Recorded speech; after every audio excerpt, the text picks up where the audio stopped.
So in the previous class, we have discussed till the date function. So I'm quite sure that you guys must have explored the string functions, the number functions, and the date functions.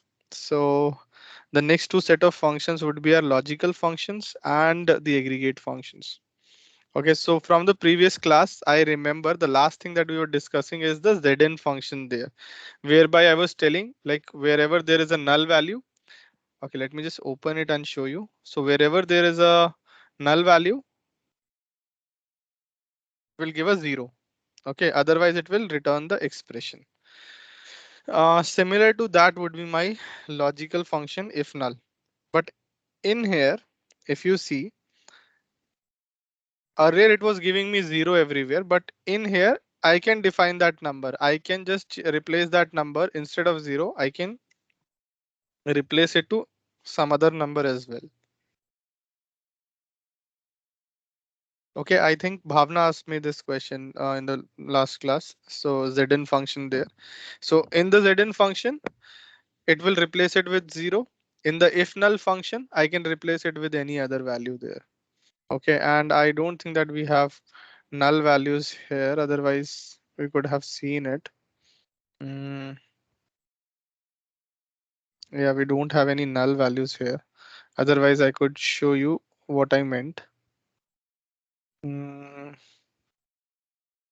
yeah, so how to create that if null function? I think I already have that calculation as well. And it will actually come as a continuous measure here. Okay, since it is performed on the measure here, so it will come as a continuous measure here. So in here, I have performed it on the quantity. Okay, so wherever there is quantity, it will give you the quantity, and wherever it is not there, it will give you zero. So again, the output to this and the output to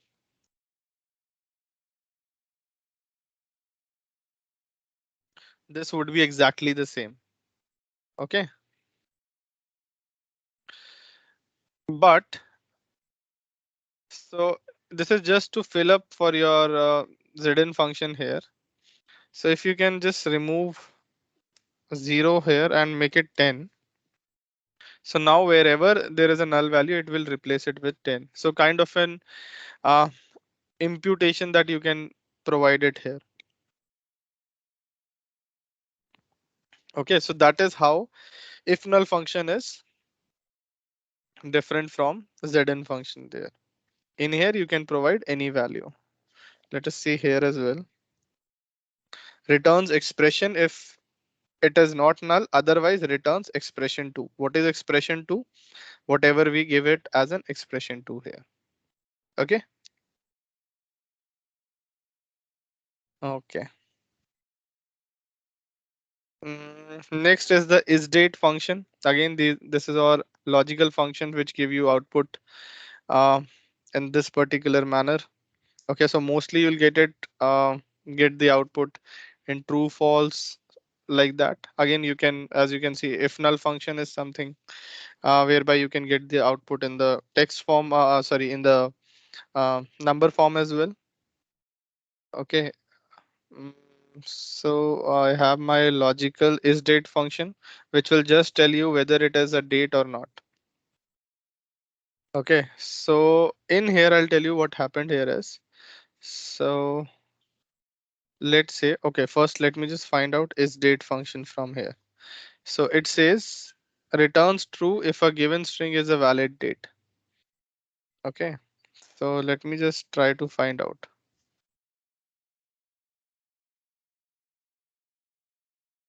isDate, and let's say I want to find out order date here. Okay, but as soon as I put in order date here, I'm getting an error here. Okay, and what is the error? I can just simply click on here and see.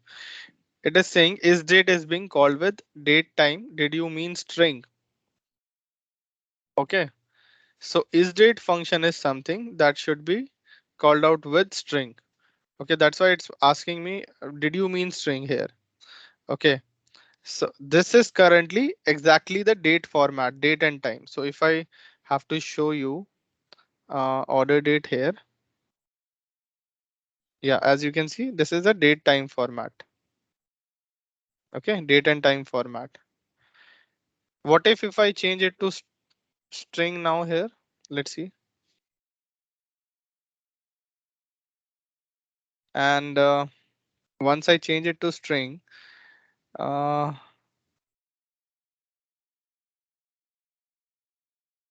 okay, this is taking some time here.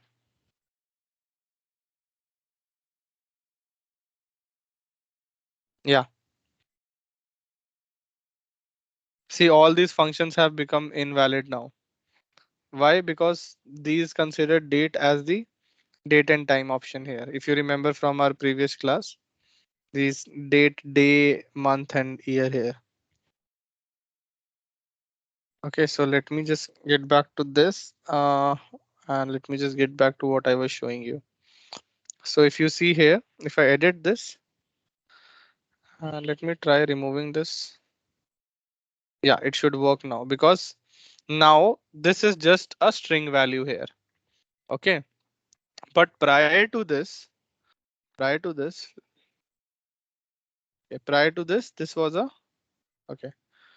Prior to this was a date and time value here. Okay, so in while using this function is date function, it requires a string value.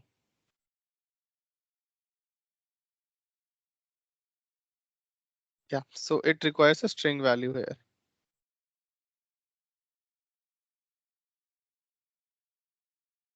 Just give me a moment. Yeah, so it requires a string value here. But what we had was the so this is how we had it, but it requires a string value.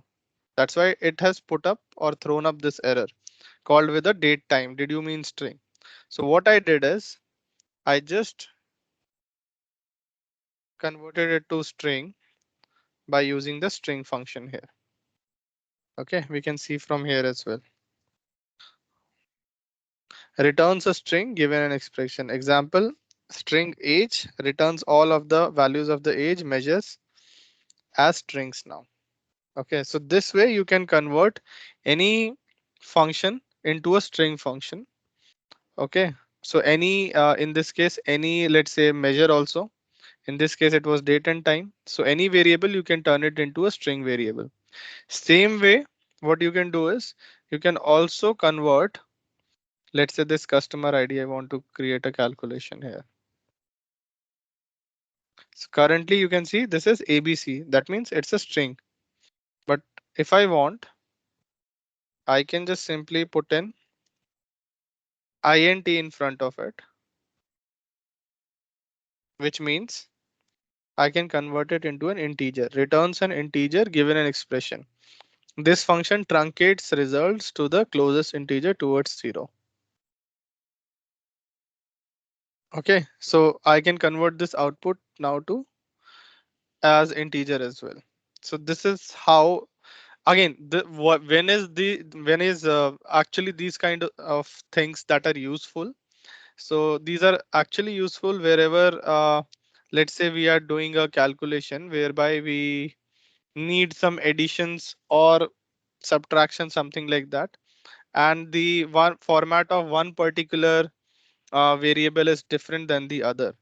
So what I mean is, let's say integer values for, mm, let's say you want to create a calculation. Okay, I'm just showing you a quick practical use case. So let's say you want your customer ID.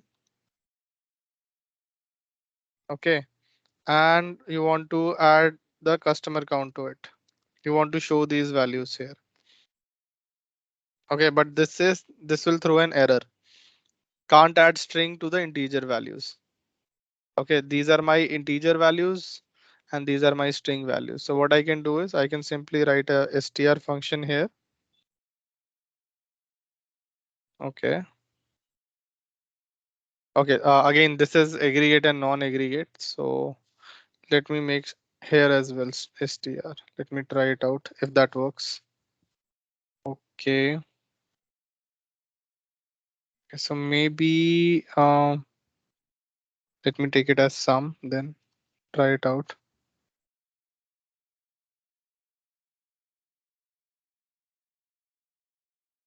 Okay, okay, this is already an aggregation here. Mm,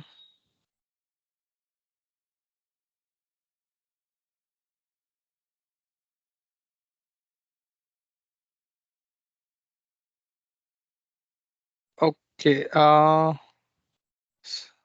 think so. Let me just see. Okay, let me try with some other example here.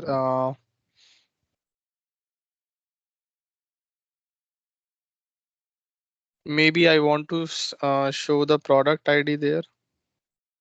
Mm, plus product name there. Okay, and then I want to show sales there, and I want to show it as an addition again as a number there. Yeah, so this way you can change it. So calculation 6. So this is what I meant.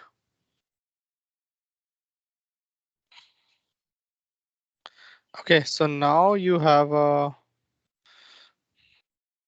let me just expand this.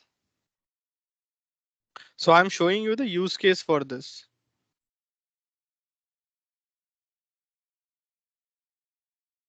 Okay, so you have in the same way you have. Okay, let me just further make some additions to that. Okay, so I'm just adding some spaces there.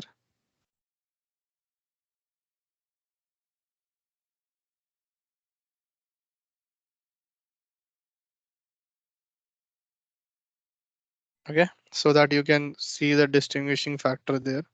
So now you can see I have the product ID, then I have the product name till here, then I have the sales with it. Sometimes you want to show your data like this. In that case, you can use an str function there. Okay, so this is a practical use case of using the str function there. Okay, and in some cases, you might need some additions and all there, whereby you need to convert it to an integer function. Okay, so this is the way you can do the additions there. Any questions on this? Anyone, any questions?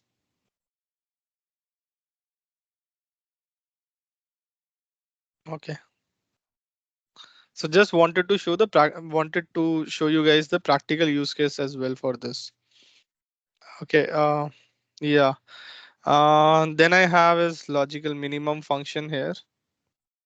Mm, okay. Yeah. So I have it here. Again, this is just a simple one minimum. I could have done it maximum as well. Okay. And if you see again, you can characterize this as um, into the aggregated functions as well. If you are doing it from here. So what I have here is I have year-wise profit with me, and out of that particular profit, I have the logical profit. I have the minimum profit as well, logical minimum for that particular year. Okay, so I could have done this way as well. I could have got uh, this profit here again. I'm just letting you know that that is one way to write a calculation there. Otherwise, I could have done it this way as well. And instead of sum, I could have got it as the minimum. And instead of continuous, I could have got it as discrete. This will again give me the same output here. Okay. So if I want, I can do it this way as well. If I want, I can do it this way as well. So I can just double click here. I can just write minimum. I can just open up the bracket. I can write profit. I can just close the bracket, hit enter. Okay. And once I have this, I can just put discrete here as well. Okay. If I just control Z it and double click on this, if I put an str in front of it, then hit enter, then it will give me this result. Okay, so again, this is the same. We are doing the same thing here, but we could have done it in three ways.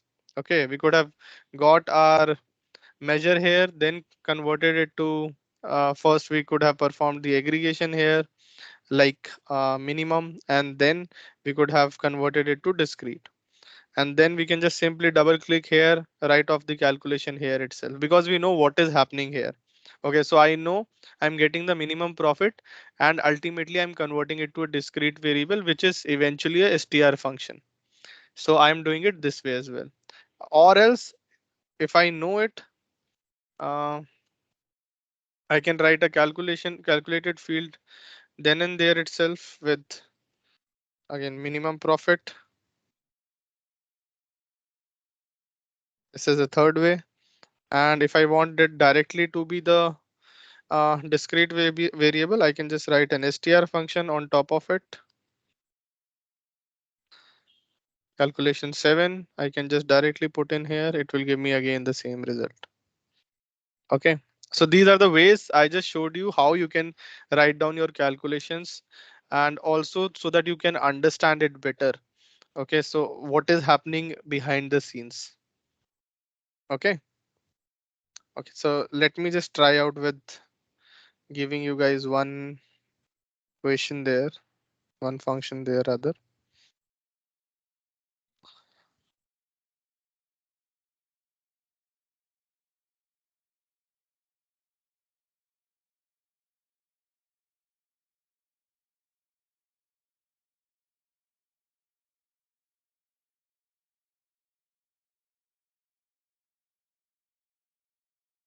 Okay, so I want the maximum average sales as a discrete variable.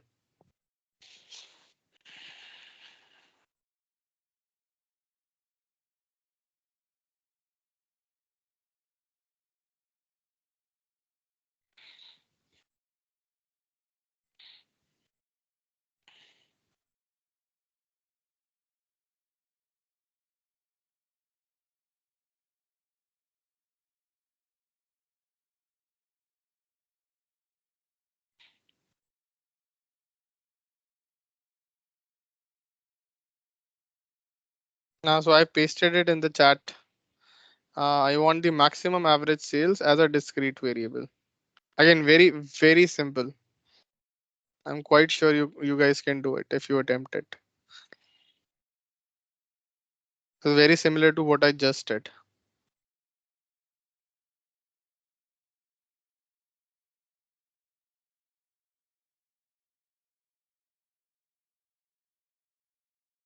Anyone trying?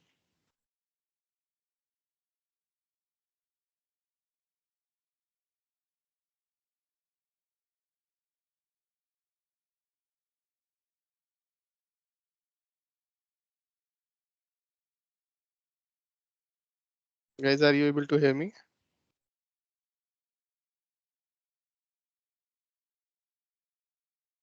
Hello?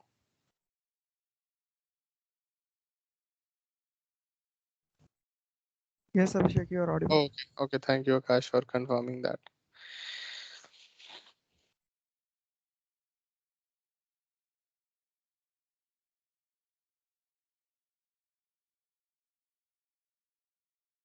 Okay, let me just help you out. So first I need average sales.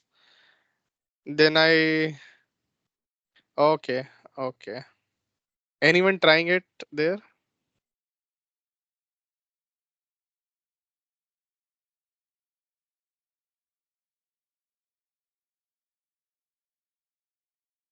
So first I need average sales, then I need maximum of average sales, and then I need it to be converted uh, to a discrete variable.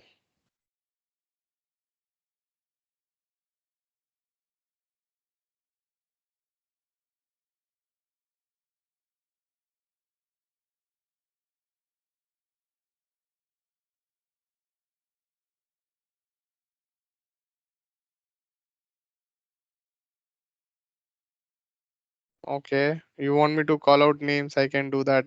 Anyways, we have only 6 people here, so at least let me know if you guys are trying.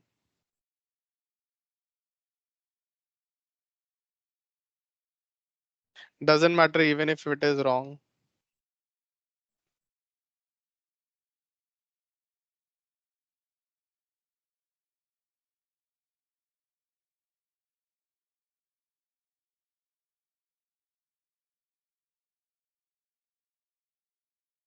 Okay, at least someone respond, please. If you guys are trying or not trying, or don't know, want me to do it.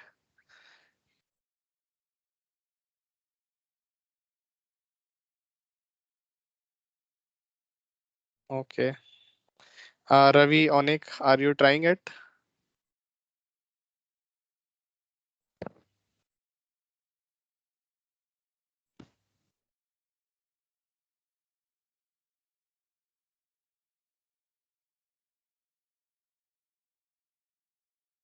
Akash, am I still audible?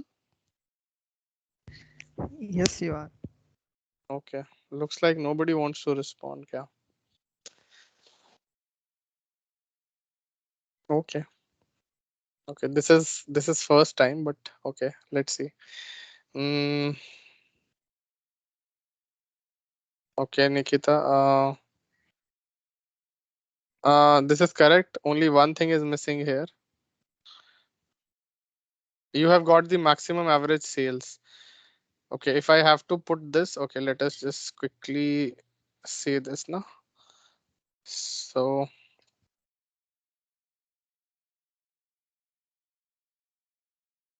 this is our sales here. Then what you did is a average sales here, right?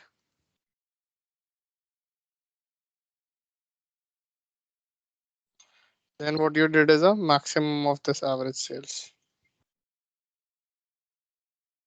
Okay, so till here it is correct. I think this would show an error for aggregated function. Yeah. Okay. Let me just see. Someone else has also replied. Oh, okay.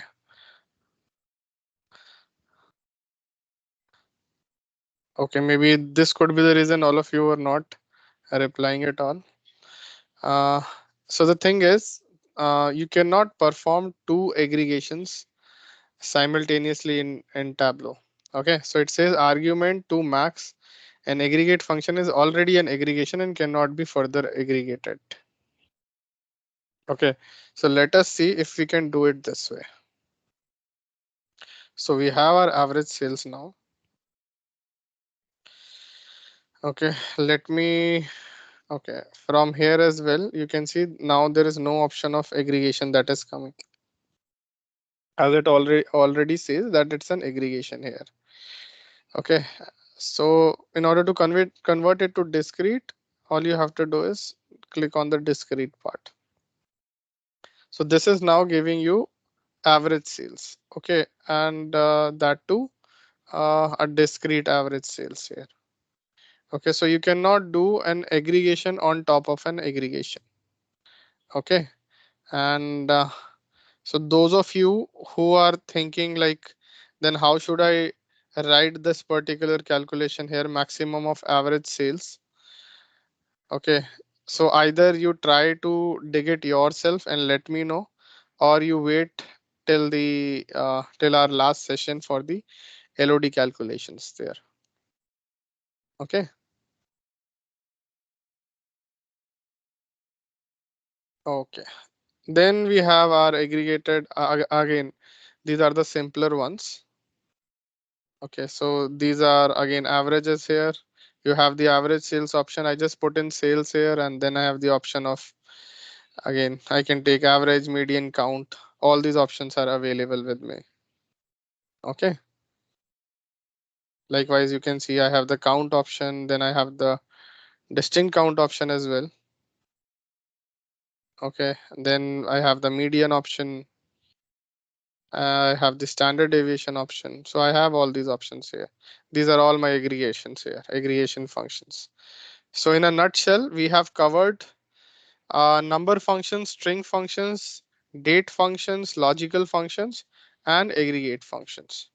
Okay, so with this, we can end up the aggregation part.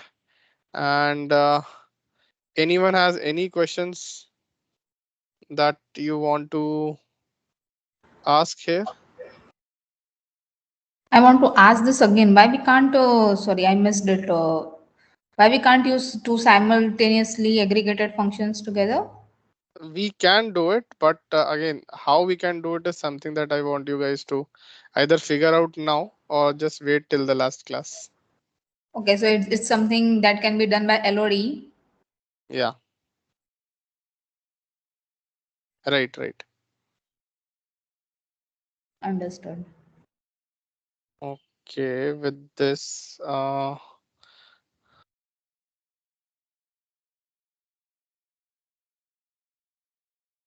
okay, let me just get into the next part. That is the table calculations. Again, very important when it comes to Tableau. We have certain quick table calculations that can be performed right from the window itself. Okay, so basically we have running total, difference, percent of total, then a rank, then moving averages and percentiles. So let us just quickly uh, visit each one of them one by one. Okay, let me just start with the running total first. So running total, as the name suggests, it is nothing but the cumulative total of the values. Okay, so if let's say, let me just show you with this particular example first.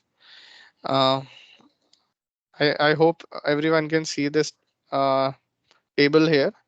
So what I have here is I have my years, then I have my sum of profit, then I have my running sum of profit here. So let me first explain it what we have done here. Then I'll show you how to do that particular thing. So if you see here, I have profit for 2012, that is 2,48,940. And then for 2013, I have 3,07,415. Okay, so the cumulative profit for 2013 would be the profit in 2012 plus the profit in 2013. That would be 5,65,536. Similar to this, the cumulative profit in 2014 would be this 5 lakh plus the new profit of 2014. That would be 9 lakh 63,291. Or if you want to call it out, 2012, 2013 plus 2014 profit. Okay, this way also you can add, and this with the previous running sum you can also add. Both will give you the same result. Then you have the next year profit 2015 would be 5 lakh 4,165. Okay, so you can add this way as well. All of them, if you add, you'll get 14 lakh 67,000, or you can add this to the last profit, last cumulative or running sum profit there. And how to do this? So again, simple. Let me just remove this first from here. Okay, and get you again. Let me just copy this one. Okay, I'll press Control, click on it. Okay, again, these are some tips and tricks. I can press Control. I can press Control. I can click on this, and I can just place it side next to each. Okay, what's happening? Maybe something on my. Okay, I'm quite sure this can be done. So if this, okay, maybe not from here, but from here it can be done. Yeah, so you can just click on it, get it here, sum of sales, convert it to discrete. Okay. Oh, sorry, we need profit. My bad, sorry. We can get the profit here, sum of profit, and let me just convert it to discrete here. Okay, and if I want, I can do the quick table calculation after as well and before as well. So I have quick table calculation. I have all these calculations here: running total, difference, percentage, percent difference, percent of total, rank, percentile, moving average, all of these. Okay, so let me just select running total here, and you can see the same total that we had earlier, we have got it.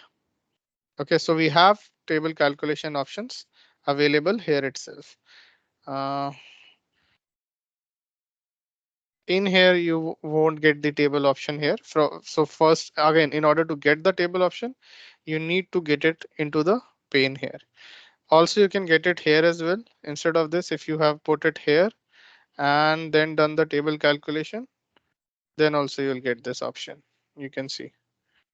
Okay, this way it will provide it into the text part here. If I remove this, you'll see the ABC. Okay, so this is the first part. That is the running total here. Mm, okay, yeah. So again, a quick question here. This time I'll make it real quick. I won't wait that much. Okay, so let's say if this is increasing, is there any way like this line can decrease? So I have in the first one, I have sales, and then the second one, I have profit. Is there any particular situation where these two lines can decrease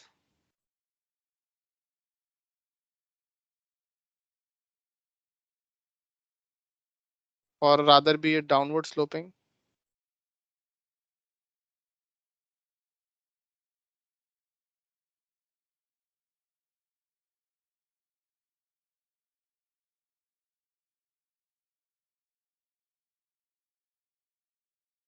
Anyone wants to try it out?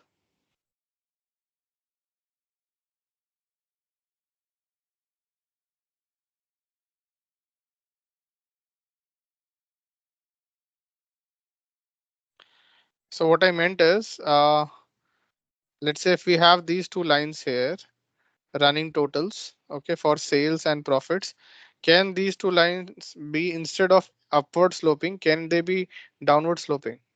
Is my question. If yes, then in what scenario?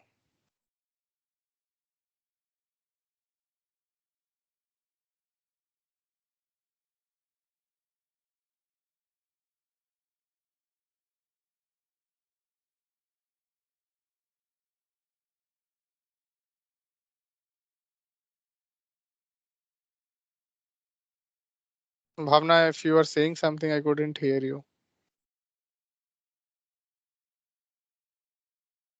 Krish- Um, so yeah, I was just thinking aloud, like I don't think it will be decreasing, but yes, I think there will be a situation when there will be negative sales or negative profit. I think in that case, it can be downward sloping because if there is a negative sales or negative profit, then the addition to the previous year, that will decrease the cumulative sales or profit. Correct, correct. Your answer is mathematically correct, but Yeah. if you see it logically, do you Hmm. really think that sales can be negative? Yeah, so that's what I was thinking initially. But if we are talking like, is there can be any such profit can be negative, like Yeah. if there are losses, then in that case, yes. See, even when I'll tell you that is one scenario. The second Huh. scenario would be when you have a decreasing sales and the let's say it has already peaked up a lot, and after that situation, it is going heavily down again and again subsequently for the rest of the what is it dates, right? So for Hmm. rest of the dates, it subsequently it's going. So let's say last time it went down by 100 units, Hmm. next time it went down by 200 units, and next time it Hmm. went down by 400 units. Hmm. So in that case also it will be a downward sloping. But in under any scenario, this line will never okay, this needs to be again this excessive again the quantities that it is going down by needs to be very heavy, because it has already reached a lot of amount of, let's say if you can see from here, the millions of sales is something that is it has already reached. So in order to reach in order to it to be downward sloping that much, it needs to at least come down below, let's say if we are at this point, so it needs to come it needs to be so much that it needs to again start falling from this particular point. Yeah, Okay. so that's what my point is. Like, I don't feel for sales it will fall down because even though there is a little bit of increment, uh, it will act as an addition only. Yeah, right. Yeah, yeah. But profit, I think it can be, but now you tell me. Yeah, profit, it again, it can be a downward Yeah. sloping line. And for um sales also it can be downward sloping, but again those changes needs to be very heavy there. Okay, okay, Okay, yeah, but good that you tried it out and you were on the correct lines. okay. Thanks. Okay, so let me just get back to it now.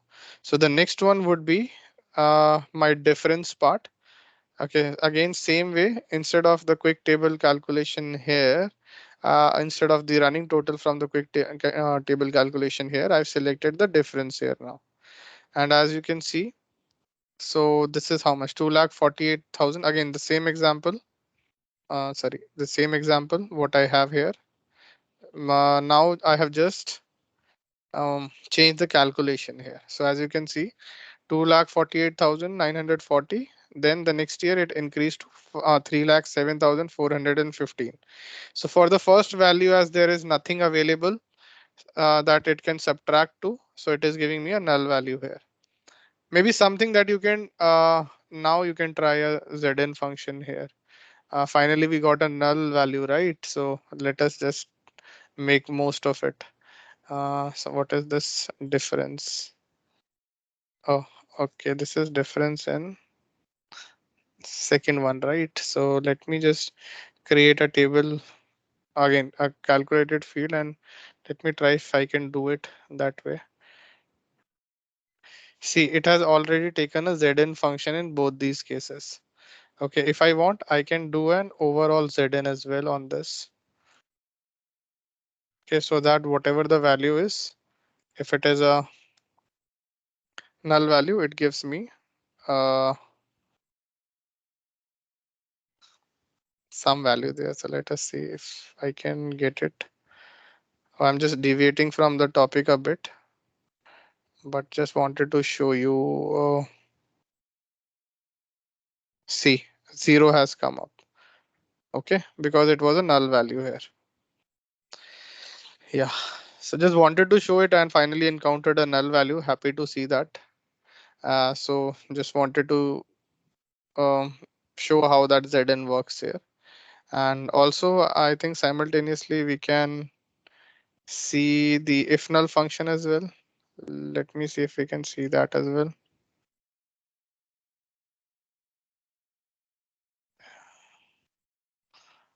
Mm, okay, what error is it saying? Oh, I don't want Zn.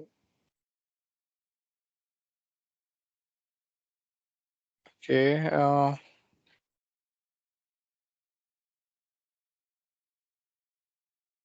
yeah. So now this should change to 10. Okay. So this is how you can use your if null function. Okay. So again, nothing related to here, but just wanted to show you that function since we encountered the null value. Okay. So coming back to this, yeah, instead of selecting the running total now, I'll select the difference here. And as you can see, this will do the difference like this. So we have 3,07,415 minus 2,48,940. That would be 58,474. Then we have 4,06,935 minus 3,07,415. That would be 99,519. Then we have 5,04,165 minus 4,06,935. That would be 97,230. So this way it will do the difference. And again, we have the option of compute using here. Okay, so it is defining how to do this particular calculation. So right now I'm doing it table down approach. Okay, this way I'm going. Okay, one by one. Uh, I have this pane down approach as well. Uh,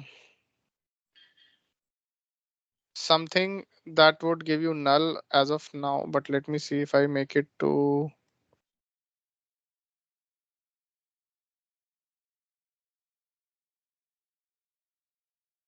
Okay, because we don't have, maybe let me try month here.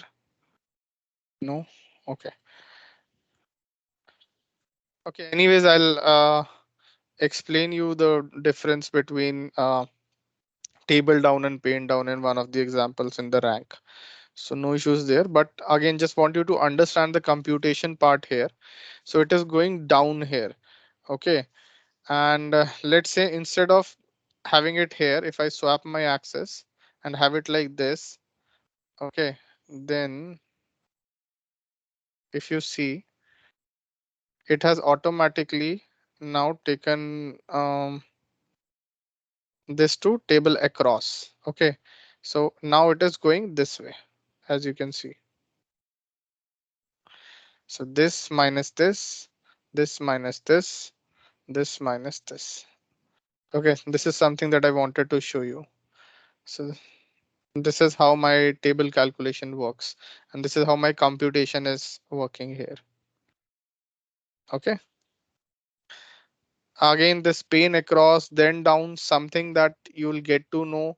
You'll figure it out whenever, again, let's say if you have the correct variables in place and the kind of difference you want, you have these options. Once you select them as per the data, right now we don't need it. That's why I can't show you here as well. But once you have the data, let's say whereby you don't know how to get it done, you try out these options, and there is one way or the other. So if there are multiple values here, then there might be a scenario where you'll first need it across, then you need it down. Now, or let's say where you need it down first and then you need it across, or maybe cell by cell, or maybe on the order date itself. Okay, so we have these options provided. Once we get to that part, we'll be able to figure out like what we need it. Okay. So the next one is the most frequently one, that is the percentage of total here. So if I remove the table calculation, how to remove it? You can click on clear table calculation. So these are my absolute uh, amount of profit that I have from different regions. So if I click it here and yeah, go to quick table calculation and do a percentage of total. So now I can simply get the uh, percentages here. And again, if you see, computation would be across in this case. Okay, because it is going like this. Had it been this way, now you can see the computation would be down. Okay, it is going like this. If I make it across, nothing, everything will be 100%. Okay. Again, I want you guys to try it out. These things one by one. If I make it table, again, table wise, I got it. The same computation. What if I make it cell? Again, 100%. Obviously, cell by cell, everything is 100% of itself. And then if I make it region, again, I'll get the same computation. Even if, let's say after this, let's say if I add segment into the region, again, I'm just trying. Yeah. So if you see it,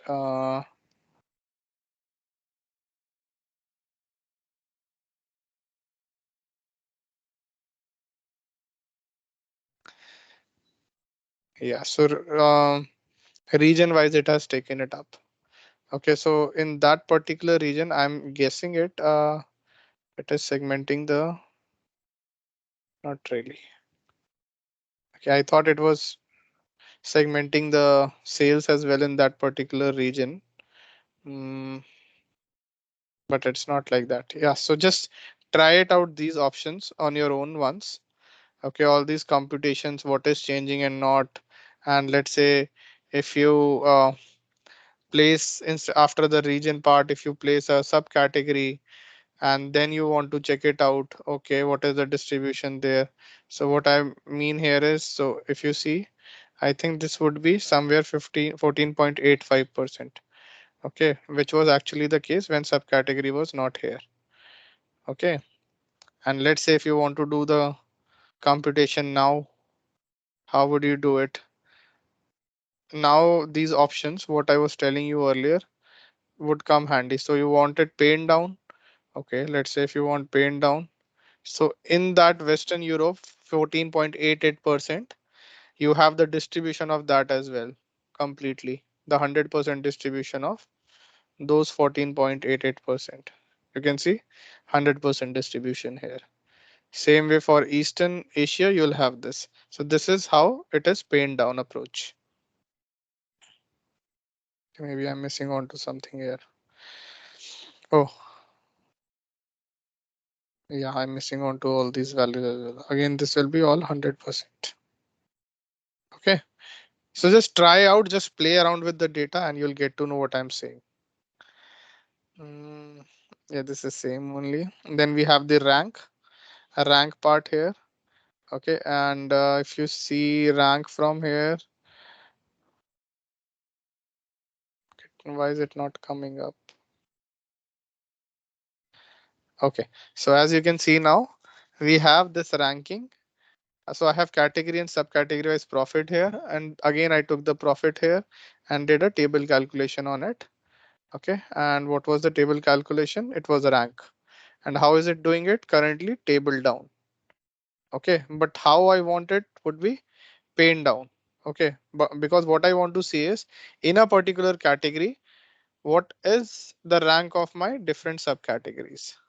So if you see, it is giving me overall ranks here. Okay. First rank would be coming from technology, second also coming from technology, third coming from furniture, fourth coming from office supplies, as you can see. Okay, here again, this is just giving me profit wise, but what I want is I want these to be in a particular category. So how can I do it? So earlier it was table down approach. Now I want pane down approach. As soon as I do it, you can see it now. First rank in the furniture category is bookcases. Second is chairs. Third is furnishings. Fourth is tables. Same way for the other two categories as well. Office supplies and technology. Okay. Again, you can just try it out with the other computation. Pane across, then down. I think that would be same in this case. Pane down, then across. I think okay, that is also same in this case. Um, Cell by cell, again, it would be all of them would be one. Okay. And then percentile and okay. Okay, let me just move down to the next one. Okay, this we have already covered. Then the moving average part. Mm, Let me just quickly finish this moving average and percentile and we'll take a quick break. Uh, if you see here, so I have my okay, let me just get into the calculation once. So in order to edit it, I can just go to the edit table calculation part and let me show you. Okay, by now you must have guessed it correctly that I have selected the quick table calculation here and then moving average. Okay, now we know how it is getting computed right now. And we have seen that how it gets computed and we know how to clear it. If you want to remove it, let us see how to edit it. Okay, so I have here with me moving calculation here. What is it? It is the average here. If you see, these are automatically selected here. And what I've taken is previous 1 year value in this case. And again, table down approach is what I have followed. So let us see how it is getting computed here. So if you see here for the first two, it is nothing there, 229. So I have 229 plus 0 here. divided by 2, that would be 114.7. So for the next two as well, so how I'm getting here is, if you see the edit part, previous one is what I am considering. Next 0. So in order to again, moving averages are something averages that are moving with each particular field value there. So if you see here, I have selected here previous one value is what I want to do a moving average on. If I want, I can change it to 2 as well. Okay, then it will be calculated based on the previous two values. Okay, so for simplicity's sake, let us and next value be 0. Okay, so for the simplicity sake, let us take the previous two values here and let me show you how it is getting calculated here. So I have 229 and I don't have previous two values. So this and divided by 2 here, that would be 114.7. Okay, since I have only two values here, this and this. Okay, and there is no previous third again second value there. For this one, I have 0. Then I have 229.4. Then this also will be considered as 0. So these three divided by 3 would be something like 76.5. I think let us consider for where we have values. Okay, so 616 plus 0 plus 229 divided by 3 would be somewhere around 282. Okay, in here, or let me just consider this one. So for this one, I have this plus this plus this. That would be 558.3, 90.3 plus 16.4. That would be 1265.1 divided by 3. I'll get 421.7 here. Okay, so this is how it is getting calculated. And you can do it for any bar here, and then you can just go to previous two values and see the bar which you selected first. So let's say if you're selecting Eastern Asia, then you can select these three, and for the Eastern Asia bar, this would be the amount here, 252.5. Okay, so this is how our moving averages are getting calculated here. Then the last thing is the percentile part. Okay, so let me just quickly show you. So I have market here, I have sum of discount, then I have taken sum of discount again, quick table calculation, percentile, and it has characterized, if you see. Okay, percentile and in the ascending order is what it has taken it up. If I want, I can make it to descending as well. Okay, so now if you see here, uh, Africa is something that is coming in my 0 percentile.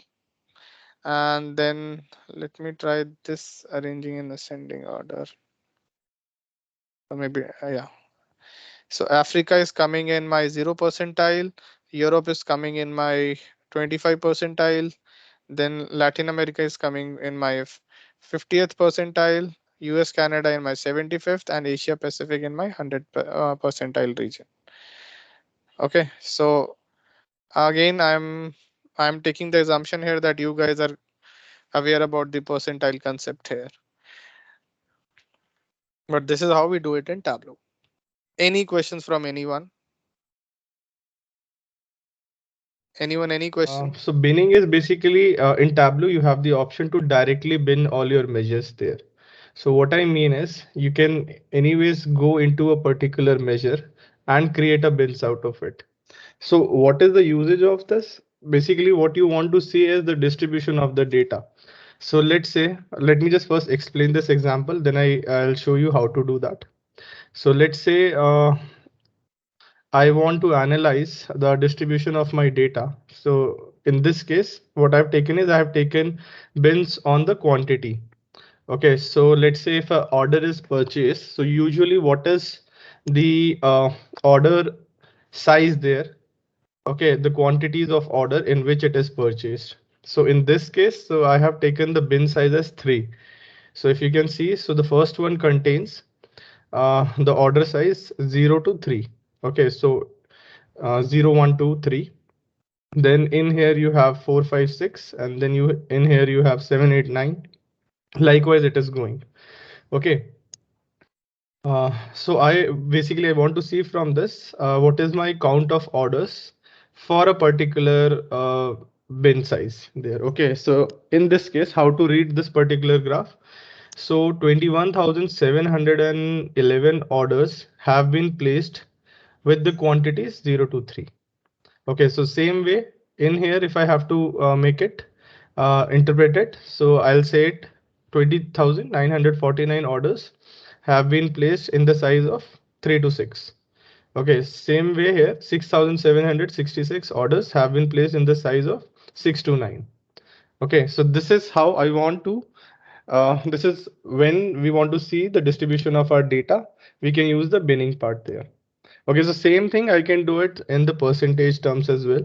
So let's say instead of count, what I want to see is the percentage there. So I can just go to a quick table calculation if you remember from the previous class and make it a percentage of total. So in here, percentage would be a better measure to depict this thing.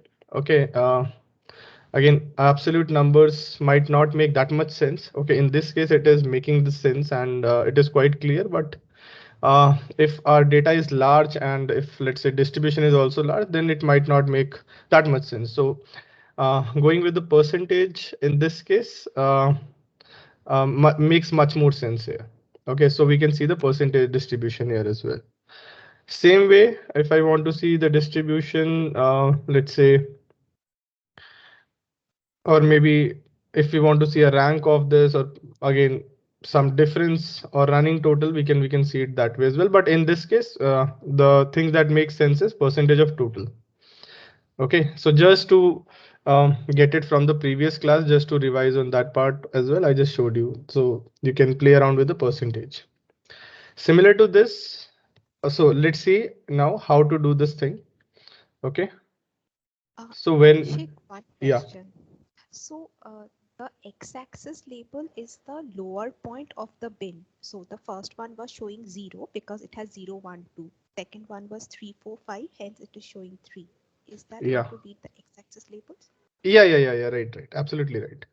Okay. Okay, so they are all exclusive here. Okay, so when I say 0 to 3, so it's 0, 1, 2. Okay, then it's 3, 3, 4, 5. Then it's 6, 7, 8. Okay, so the lower bound is shown as the axis label. Yeah. Understood. Oh. Thanks. Yeah, let's see how to do this. So again, this is on the quantity part. We can do binning on any of these measures here. Okay, we cannot do the binning on the dimensions, but we can do the measure binning on the measures. So let me just do instead of so we did it on quantity, right? So let me do this time on maybe sales. Okay, so in order to create that bin, I can just simply right click here, create, and go to the bins part. So by default, so these are the values it will show me. Okay, so these are the range of values. This is just for my reference so that I can take a decision on my size of bins here. So if you see, minimum is 0, maximum is 22,638. And the difference again between this maximum minimum is shown here and count distinct values are shown here. So these are the number of values that are there, distinct values that are there. And this is the suggested bin size. So if you click here, it will always give you suggested bin size. But let's say I manually decided to be 300. Okay. But if I want, I can click here and it will give me the suggested bin size. Again, depends upon me. If the suggested bin size is low, I can maybe go with the suggested bin size, or I can just even adjust to a number which is very near to that bin suggested bin size. So in this case, I'm doing the second part. I'm taking 300 as my bin size. And as soon as I click on OK, you see now I have bins and it has gone into the, it has now been converted or rather created as a new variable, which is a discrete variable. How to identify that? All the ones with the blue that are blue in color are my discrete variables. So if you see now, if I place this bins in my rows part here, let me put it into the columns part. So it has created an axis for me. Okay, remember, so this is a discrete dimension for me now. Okay, and now if I want to analyze anything in this bins part, so I can do that. So let's say I want to analyze my profit. I can do that. Mm, yeah. So if you see here, so in this case, my sales bin, in my sales bin 0 to 300, in my sales bin, how to read this? In my sales bin 0 to 300, the profit that I've made is, the sum of the profit that I've made is 2,52,313. Okay, and if I want, instead of some value, and let's say if I want to see not the sum value, but some average value, so I can do it that as well. And you can see the numbers have completely changed now. Okay, so the average profit in this 0 to 300 bins is just $6 there. The average profit in 300 to 600 is just $41 here. So which is my most profitable bin here? If I have to figure it out that way, this is the one. So sales bin 17,400 to 17,700 would be my most profitable bin. Okay, so in this case, again, I just showed you this example. The sum suggested some other picture, as you remember, the previous one. So the sum has suggested us a completely different picture, but when I move into the averages part, it has suggested me a completely different picture. Okay, again, accordingly, let's say like what I'm depicting or what is my targeted visualization there or insight that I want to create. Depending upon that, I'll select my measure from here. Also, let's say instead of profit, you wanted to see something else. Let's say shipping cost is something that you want to see, or let's say the sales itself you want to see. Then again, you can see from here, the maximum sales is in 0 to 300 bin only. But let's say if I move into again averages, or let's say let me move into the median part, then again this 17,400 bin is the one with the maximum amount of sorry, with the median sales there. Oh, sorry, 22,500 is the one with the median sales there. So again, just you can just play around with these numbers here. The basic idea is to understand the bins with the distribution here. We want, again, we can do the quick table calculation and then again the percentage here for these numbers. Again, this is not coming correctly right now. We need to see into this. I'll see into this, no issues. But yeah, the main idea is what is binning, how to do it, and like when it can be useful. So all three things we have covered here. Any things on bins before I move into other part? Yeah, Abhishek. So when you started with this one, we had that max, min, and count of distinct Yeah, IDs. Can we go back to that part? this one, right? No, so there was a small box, right, where the bin size was 331, and you said that we can play around with that when we were just starting this. Ah, okay, okay, got it, got it. Just a second. This is the one now. Yeah, Right. So here the minimum is 0, the maximum is some 22,600. So yeah. how can the count ID be greater than that if it is all unique values and uh, you know what should I say, non-zero and not in decimal, so 0, 1, 2, 3, 4. That way we can have maximum of 22,638. If there are overlaps, it's a different thing. If there are two zeros and 522,638, in that case the count of distinct IDs can be lower. But how can the count of distinct IDs be greater? Okay, so there can be one possible explanation for this. So okay, again, let me just I mean, make it this way. So in Tableau, whatever I have on my screen, okay, whatever I place it here on my view, based on that, I get my suggestions or let's say uh, statistics there. So whatever is there on the screen. So based on this, I see this. There can be one possible explanation to this. So uh, these values that we are talking here are the sales values. Okay, And these values that we are talking here is the records here, number of records there.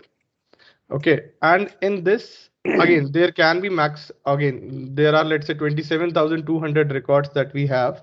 And in that, these are the sales value. Sales value can be zero as well. And the maximum sales value that is there is 22,638. So these are two different things. And this difference is around this, yeah, this difference only. So these Okay, are so the number of records, and these are my sales values for that, for those number of records there. okay. So there can Okay. be repetitions. Okay, it's not the Yeah. So uniqueness. I'll, yeah, I'll show you this way. Wait. Let me have this summary open with you. So let's say if you are starting around with this, okay, so this way, if you can have your summary here, so you can see again these values. If you see, it says count 33 here. So the count here that it is referring is of these labels that has been created here in the x-axis. Okay, and the sum that it is saying is the labels of the sum of all these bars here that are there. Then you have the minimum, then you have the maximum profit in here only that is mentioned there. So this kind of summary is something that we were getting earlier for the sales part overall. Okay, since sales itself is a measure here. Okay, so Understood. based on that, it was giving me suggestions. Okay, Okay. understood. Thanks. Okay. So Abhishek, I have one question. Like, um, one Yes. minute. So yeah, about this x-axis, like I'm not able to understand. Like, if it we are saying it as a bin of 300, 900, 300 each. Yeah. Now, or do you have like something like suggested measures on which we can create this like binning? Because for me, I'm not able to like understand when to create this bin. Like right now, I'm not able to read this visualization. Like, okay, sales is this, sales bin is this, but I'm trying to understand what So sense it okay. would make right now. Okay. So I'll talk with this use case only. Okay. The first one. So let's say I'm trying to figure out in my exploratory data analysis part, let's say I'm trying to figure out what is the percentage of what is my percentage of orders that come with the quantities of, let's say, 0 to 3 or 3 to 6 or 6 to 9, something like that. Okay. Again, so in order to find that thing, what I'm doing is I'm creating a, this is my first bin size that I've taken. Okay, so afterwards I have uh, bins somewhere with parameter as well. Yeah, whereby I can actually change the bins dynamically and see how the distribution is changing when I'm changing the bins. Okay, so let me just come back to this part afterwards. So let me just be on this problem itself. Okay, you can see now it is changing here here as well because I've connected this bins, something that I'm going to show you in a while. So let me just okay, take this example. Instead of bin size 3, I have taken bin size of 1 now. Okay, and I what I am trying to figure out is what is the maximum amount of orders that are placed in a particular bin size in order to understand the distribution of the data. So if I see here, if I just have to select these three here, so I see around 62% of my orders are placed in, let's say, 0 to 1 or 1 to 2 or 2 to 3, like this. Okay, so these are my usual bin size in which 62% of my orders are placed. Or else, let's say if I have suggest if I've in the previous case, like I took the bin size to 3 there. Okay. So if I come back to the previous example, so I can just conclude, okay, almost 80% of my, okay, let's say the problem here was to decide the size of the baggage that is there. As a retail store, you have to decide the size of the baggage there. Okay, so and you are planning for that, something that you are planning for that. And let's say if you know almost 80% of my items would be purchased in this order 0 to 3, 3 to 6. Again, data science wise, I'm not sure how appropriate this Okay. example can be. No, Something I that I got could it. think But of. what I was trying to understand, like I was comparing it to something which I have already used. Like for example, age. So age will be in some bin, and then sales. It can show the sales like 25 to 35 Yeah, age people. basically you trying to Have. understand the uh, Oh, got it. distribution or dynamics. Yeah, age if you see. So Mhm. let's say if I have a population there, and if I let's say if I have an age variable here, so I can figure out, right, if this is my age 0 to 15 years or 15 to 30 years customers or 30 to, again you can change it very well whenever you want. Okay, you can change that bin size, but just trying to understand the distribution as a whole there. Okay, So fine. you can do the binning part. Mhm. And when And you want to play around with the bins, then you have the option of parameters, something that I'm going to show you. okay. And last question, like in this bin size, like we were discussing about that 300 thing. Yeah. So if we are counting anything like a median, average, or percentage, so these are all done on those 300 itself. Like what are the values in that Yes, 300? yes, yes, yes. So whatever is there on the, so whatever is there on the view here, okay, it will be calculated according to that only. Always it will be calculated according to that. Okay, fine. Okay, if you want to do a calculation that is beyond the view, then you have to do the LOD calculations, level of detail calculations, something that we are going to cover in the last session. Okay, fine. Okay, that's why deliberately I haven't gone into that. Okay. Okay. Mm, Again, I have some, you guys have access to these workbooks. You can just pick it out. Again, I just played around with some bin size here. One important thing, if you remember, parameter is something that I've shown you. Okay, so in this, what I'm going to do now is I'm going to connect a parameter with this bins here. Okay, so first I'll tell you how to do that. Then we'll see how to create the parameter. So let us just do the easier part first. So I have my quantity bin. Yeah. So from here only, once my bin is created there, I can just go to the edit part, and in the suggested, in the size of the bins, like earlier it was coming, okay, suggested bin size, let's say 2 here. So this is the quantity, so 1.77. So earlier I took 2 here. In here now I can select the parameter. What is my, yeah, quantity parameter is something that I can select from here, and I can click on OK. And then I can play around with the same distribution here. And as we remember from our previous class, parameters are workbook specific. So wherever this parameter is applicable, or I've used this parameter, everywhere it will change the distribution.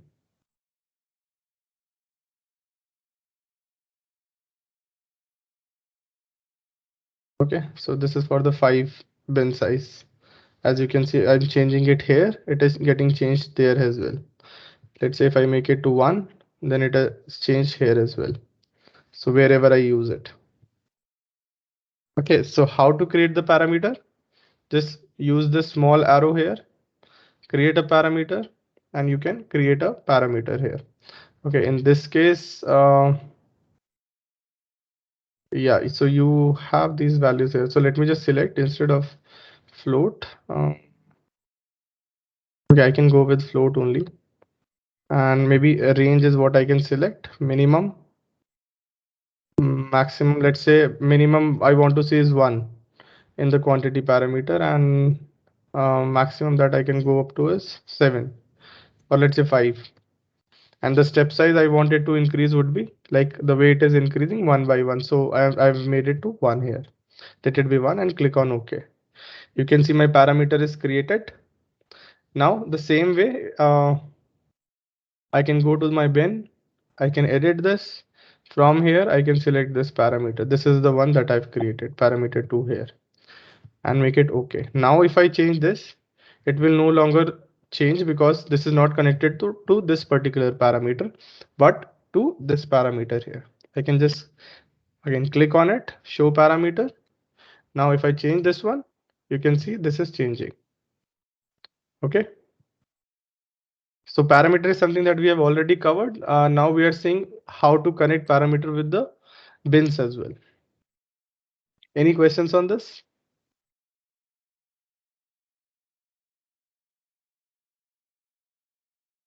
Anyone, any questions?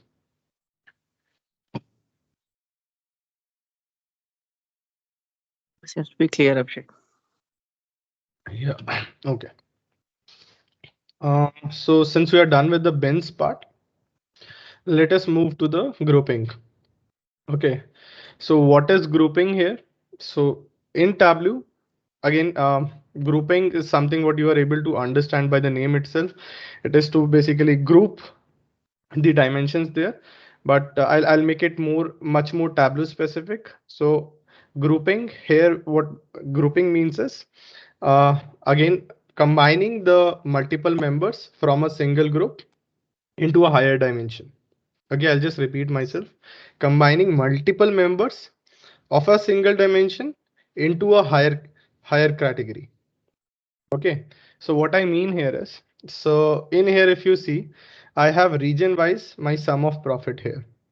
Okay, let me just first explain this visualization, then I come back to how I did it. So in here, as you can see, I have different regions here, 23 regions here. And let's say I want to analyze, or in this case, I just want to show particular regions. I just want to highlight them in the graph itself. So I've just selected a few of them and grouped them together. So once I group them, after that, what I can do is I can actually use those groupings to see my results. Okay, so in this case, let us see what we have done here, and then I'll go back to the next one. Like how we did it. Uh, okay, so I have a region here, group here. So let me just, okay, I have a region group here that has been already created.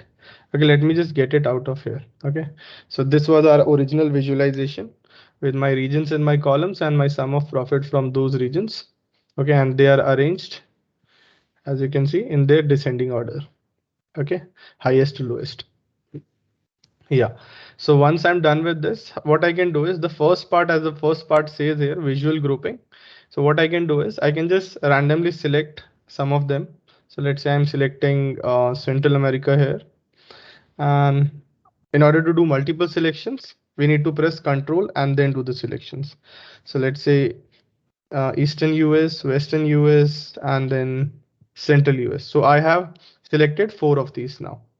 Okay, so in order to group, how you can do it is you can either go to this paperclip option from here, or even if you just hover over it, you can see this paperclip option coming up here. So you can just simply click on this paperclip option, and you can see that a group has been created. The same group you can see here, it has been created. Okay, so what would be the advantage of this one? So let's say the next analysis you want to do, and you want to just see the group wise analysis with the central group with the other group. Okay, the group that I've created with the other group, and the same analysis of sum of profit there. Okay, now I can see. Okay, let me just swap it. Okay, so out of the group that I have created, the total sales of this particular group is, let's say, almost 1/3 of the total sales of all other groups. And this is something that was requirement as a visualization, something that we wanted to convey as an insight. So in that one way, the grouping is useful for us. Okay, so that is the first usage of the grouping. When we want to show it into a particular visualization, certain insights that involve the same dimensions, same members of the dimensions that are coming from a single dimension, and we want to group it together in order to categorize, or let's say show the difference between the two, or let's say um, highlight something, some relation between the two. We can use the grouping part here. That is one way. That is a one usage of grouping. Okay, and also from here, let's say I'll edit the same group only. So in order to edit this group, I can just again simply click on this and edit group here. And let's say So these are the 4 regions till now in this particular group. And let's say if I want to add some other region as well, I can just simply, okay, I'm looking for some, we don't have any, okay. So let's say I want to group Canada here as well. So I can just click on Canada and put it in the first group. So now you can see Canada is also in this particular group. If I want to ungroup from this, I can just click on this and click on ungroup here. It will come back to the other part. Let's say if I want to create one more group here, I can click on group. Canada is into one of them. Then I can get Caribbean as well. Then I can get maybe Central Asia in this. Again, let's say if I want to create one more group, I can create one more group. This way I can show group wise. So let's say you had countries there and you wanted to do a grouping afterwards. Let's say you had 10 countries there, you wanted to group them into zones there, then you could have done it that way. So same thing I'm doing region wise. Okay, so this is one of the advantages there. If I click on OK now, you can see Canada and Caribbean as one region. Then the Central America, Central US, Eastern US, and one more. I think that is Western US as the other region. Then Central Asia here, and then the other regions. So this kind of analysis, something that grouping would allow you to do. Okay. Any questions on this?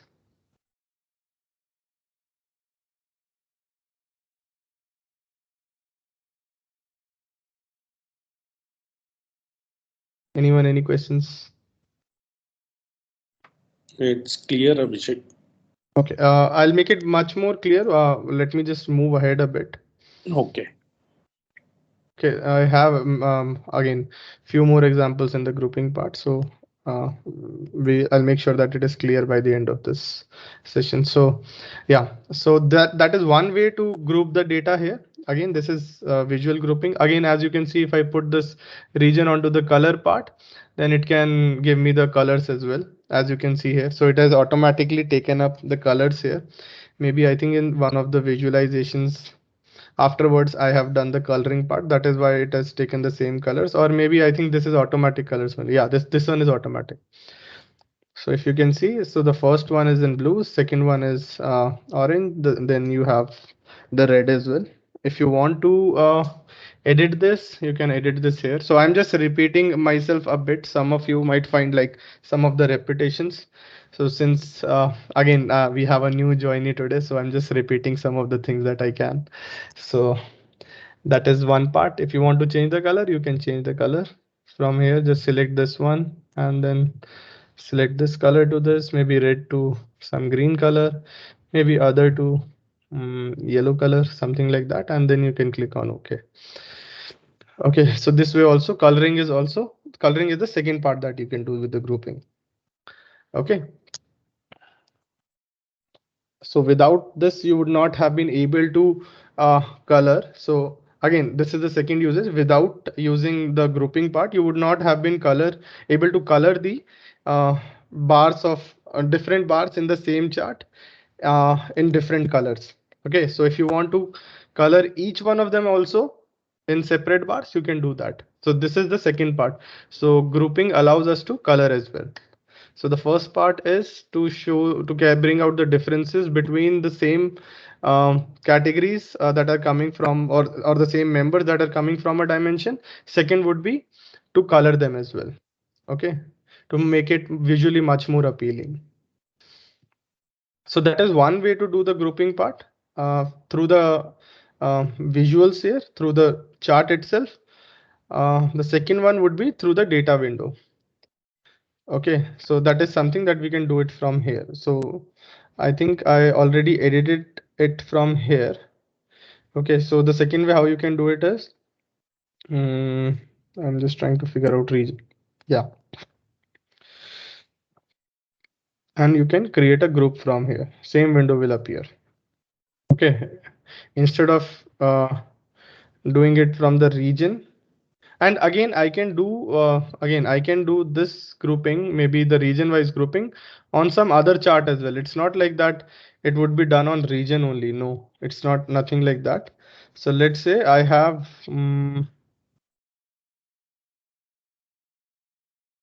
Can anyone see market? Yeah.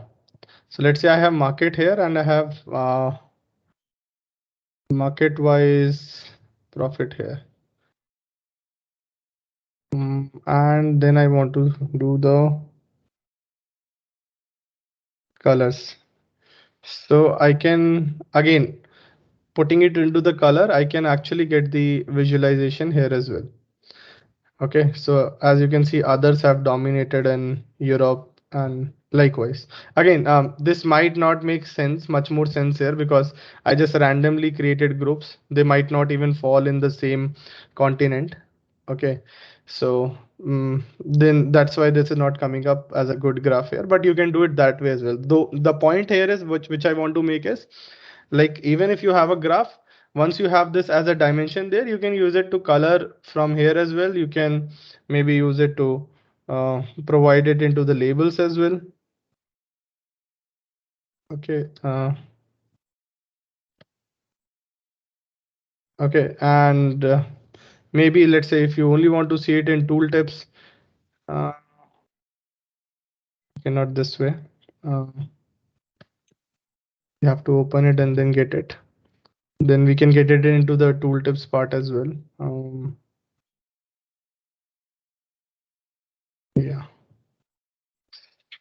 So now I have the region group one is also coming in the tooltip. So this is how, again, these are all the uses of doing the groupings. Okay. And the second way that we can do it is through the data window here, like I explained you. Same way we can do it from here. So in here, let me just show you the subcategory group that I've created in this particular example, uh, and edit this group. So as you can see, so I have grouped accessories, appliances, arts and storage in one group, then binders and bookcases in the second, and then the, I think all the others in the, okay, is the, yeah, sorry, chairs, copiers and phones in the third one. Again, we know now how to group and ungroup any one of this. Okay, if I have to remove, I can just ungroup, or else I can just get it out of there and let's say place it here anywhere. And if let's say if I want to group something, then I can bring it there and maybe place it there. So this is how we can play around with the groupings part. And finally, once we are done, we can click on apply and okay. And now you can see we have different groups here. Okay, so this is the second part through the data window here. And the third part would be calculation part. Okay, and I think this one is the most important one. And what is the calculation? Again, I have a simple calculation that I have done here. In here, what I have done is, so again, since Madhu, you are new here today, so I'm just giving you an overview. So this is my calculated field window here, and I have a simple calculation written here. If my profit is less than zero, then loss, else profit, end. Okay, a simple calculation in order to categorize here. So once I do this categorization, you can see this has come up as a Grouping by dimension here. calculation. Sorry. And it says grouping by calculation. So it's a calculated field. We can understand that way. Yeah, and also in order to figure that out, you'll always have a small equal to sign in front of every calculation. Oh, Okay. So yeah, so what I meant here is like the way I have written the calculation. So it has come up as a dimension here. Okay, now as you can see, so I had this region wise sum of profit and I wanted to see the profit and loss into this. So I can either do it this way if I want to see it, let's say in the graph, or I can do it maybe on the color part and I can see, okay, this much is my profit and this much is my loss, or maybe I can do it both ways as well. Okay, now you can see my profit. First, I did this categorization here. I used it as a category, loss and profit, and then I colored those loss and profit here as well. So this is how I can do the grouping part. This is the third part, group part. Okay. Anyone now, any question on grouping? Yeah, on my end, I'm done with the grouping part. if you have any questions anywhere, how to add it as a new group, create a group, or how we created the calculation. Again, that's a very simple calculation. That's why I didn't uh, dive deep into this. If you want, you can change it as well. Maybe make it to 0 or 1. Then also it will work. So once we have done this calculation, then after that, how that is called a grouping, like how it is included into grouping. Okay, good question. So in here, if you see basically what I'm trying to do is I'm trying to segregate these two here, right? So I want to, so I have my, let's say I have my profit here, but I want to see the profit and the loss out of this particular profit in the same chart. Okay, and there is no other way, no other distinction that is there, so that I can figure it out. So the only way that is left for me is to create a calculation to figure out like what all places I've made a loss and what all places I've made a profit. So in here, yeah, exactly, you don't see a paperclip option. It's not the traditional grouping that you see in Tableau like this. But if you see here, this is something that we have manually done. So it would not be possible for you to always do the grouping part. Uh, so let's say again, these in here, the numbers are very less, right? But what if there are thousands of let's say regions here, or let's say if you're doing a country, okay, let us take it this way. Instead of region here, let's say I have a country, okay, and I want to figure out what all are my profitable countries. Okay, so the third necessary thing for the grouping part is to filter out the data. So I can simply now, since I know, okay, like wherever I have profit, I just want to see those countries. So what I can do is I have two categories created in this. So let me show you. If I have to put this in any column here, it will give me two categories always. One is loss, the other one is profit. Okay, so if I go back here and now if I put this into the filters part, you can see if I want to see only the profitable countries, I can click on OK. How much time it has saved for me. Okay. Okay, rather than going there and grouping it. Now tell me if I have to group all of this. Okay, control click, control click, control click. Getting my point? Yes. Okay, Or got it. maybe in this case it is easier because I can just select these ones. But again, this will be kind of problematic only if I have to make the selections this way as well. Yes, got Okay, it. in that way, in that particular thing, I mean, in that particular case, it would be easier to write a calculation there to filter out my data to see all my profitable ones. Click on OK. Now I have only the profitable countries. Okay. Okay. So when I'm referring to a set, basically I'm referring to a particular part of the data that is there. Okay. So in the grouping part, I was actually grouping the multiple members from the same dimension into a higher category. In the sets part, I'm going to take both the category here in this case. So I'm going to take a part of the dimension here and the numbers associated with that as well. So if you see here, okay, let me just take this one out. So this is my visualization here, subcategory, and then I have subcategory by sum of sales. Okay, and this is my uh, set here. So I have, what I've done is I've placed my set on the colors part. So whatever numbers are there inside the set, okay, so they are being treated as in the blue color, and whatever numbers that are outside the set, they are treated as in the gray color. Okay, they are colored as, or they are grayed out basically. Okay, so how they are different from grouping is, in the grouping we were only getting these values here. Okay, we were grouping these values here. Okay, and whatever numbers that will get it were according to those values. were according to the values that were placed in our rows in a particular sheet. So if it is like we have binders furnishing arts there, okay, so the values would be different for the sales value or the profit values or discount values. But in here, we are taking it as a set here. Okay, we are taking it overall as a set here. And again, we have the option of creating a set. Again, this is visually. I can just create a set here, name it as anything set to here, and then I have these values here. So if you see here, so I have all these subcategories and I have them and the set here. Okay, so I'll make it more clear when I get into the example part there. Okay, just want you guys to have it here and see how to create it from the visualization. Okay, let me just get into the bigger picture of this, and I think you'll be able to understand it better that way. So in here, okay, let me just make it entirely. So in here, I have my values. So what I have done here is, so I have my profit and I have my sales here, sales numbers and profit numbers here.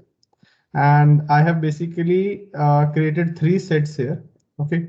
One is for the profit over 5,000. Okay. So it is labeled wrong here. Let me just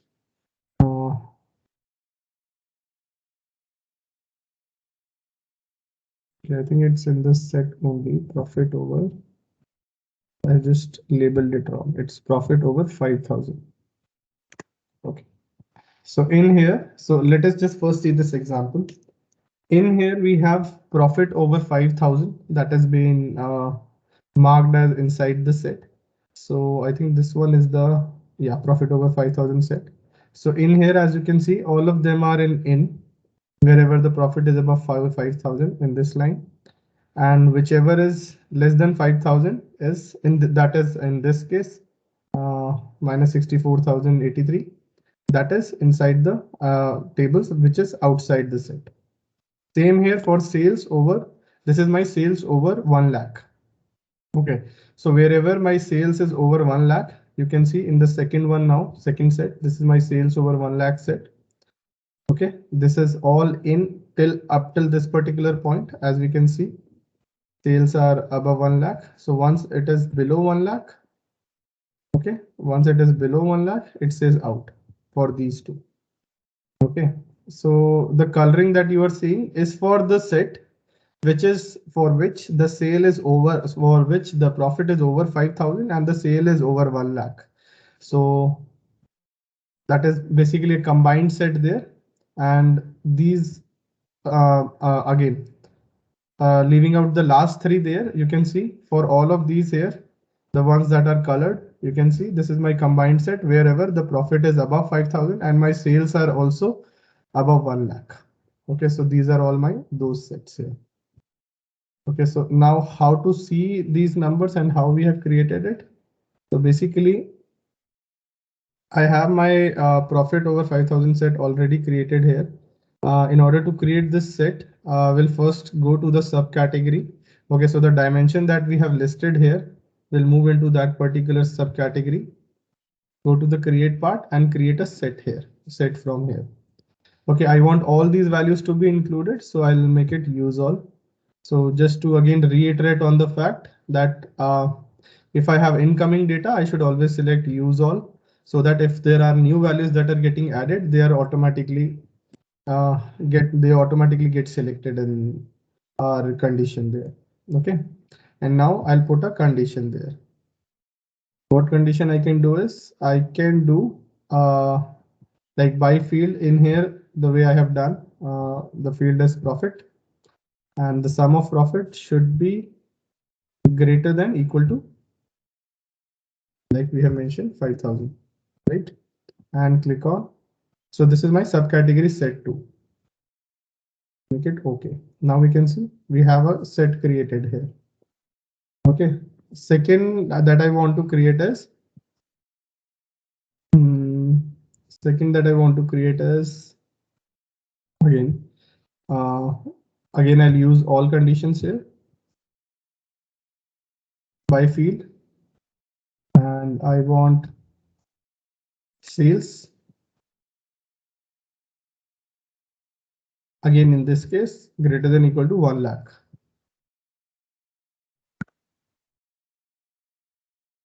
And I'll click on OK. So I have two sets created here. This is for profit and this is for sales here. Now let us see how we can create this particular file here. So I have my subcategories in my rows. Okay, and then I have my profit. Okay, so first I have my profit set. Then I have my the sales set here. Okay, so it is saying in and out because all it is doing is giving us these values. We have still not placed the values here. So let us just place the values here as well. So let's say the values that I want to place is profit. Maybe not here, but here, and sales. Okay, and maybe or else let me just place it that way. I can just simply put my measure values here. If you remember from the previous class, these auto-generated fields. This is one more use case of an auto-generated field. You can just simply put these values in the text. Okay, now you can see all of them are coming here. So just remove the ones that you don't need, like discount, count of orders, quantity, and shipping cost.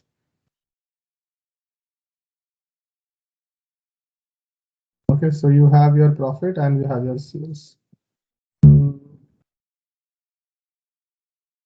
Okay, maybe I can just get this measure name out from here to here. Yeah, now you can see I have two lines separately created. I am two columns separately created. Okay, so let me just play around with this once. Okay, so if you can see for the profit part, wherever it is above 5,000, it has given me in. Okay, so almost everywhere except the last one, it has given me in as shown by this column. And wherever the sales are above 1 lakh, okay, it has given me in, otherwise out. So wherever it is out, you can see the sales are below 1 lakh. Wherever it is out, the sales are below 1 lakh. Okay, so two places it is out. Now what I want to see is I want to see those values where my profit is above 5,000 and sales is above, my sales is above 1 lakh. So what I can do is I can go in either of these two sets. Let me go into the first one, the profit one, and click on combined set here. Okay, so I have, since I have to take the intersection only, so it doesn't really matter which one I take first. And I can take the subcategory set 3 here. Again, you have all these options here. Again, the labels are explicitly telling about themselves, so you can just read it out. But right now what we need shared members in both sets. So I'll just simply select this one and click on OK. Okay, and I have this set created, set 2, and let me place it onto the colors part. Now you can see the ones that are there in the blue color are the ones that are in our set. And let me just, sort it based on the profit here. Now you can see I have exactly the same visualization what I created here. Okay, I have created the set 2 here as well in this visualization. Let me put in this as well, and you can see all these are ins and are in blue color. And this is basically my intersection of this set, wherever my profit is greater than 5,000 and sales are above 1 lakh. Okay, so this is exactly what we created here. Again, if you want to change this color, you can change this color as well. So maybe from blue to, let it be blue, but this one has maybe in red color, and click on OK. Okay, this way we can actually do the coloring as well. So once we sets also help us in coloring as well. So let's say if we want to show some values there, let's say if we want to show the values which are below, like in this case, 5,000. So we can do the coloring that way as well.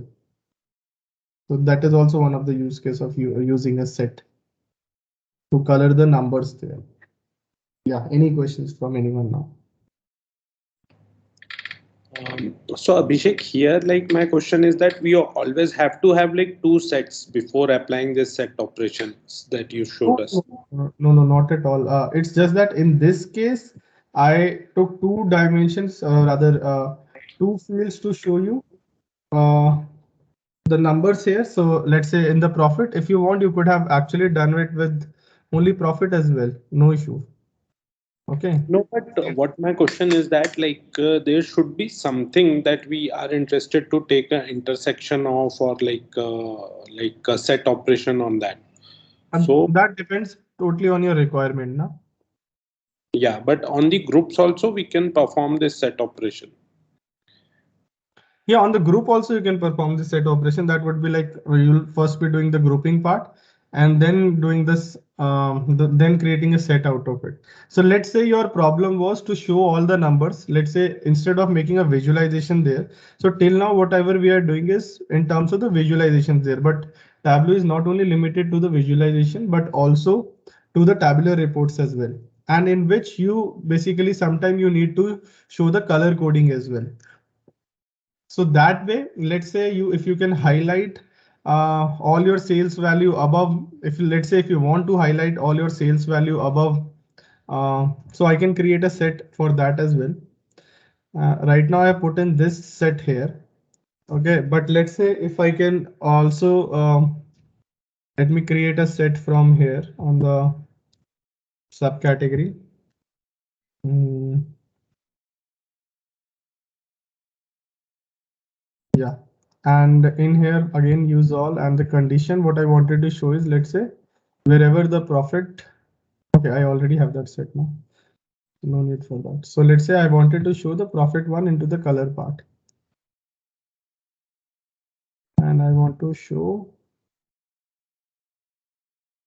So now if you can see, it has colored according to the profit. Okay, let's say I wanted to show all of them in green color. And the ones that are left out in the red color, I can do that. So for the coloring part, we need it sometimes.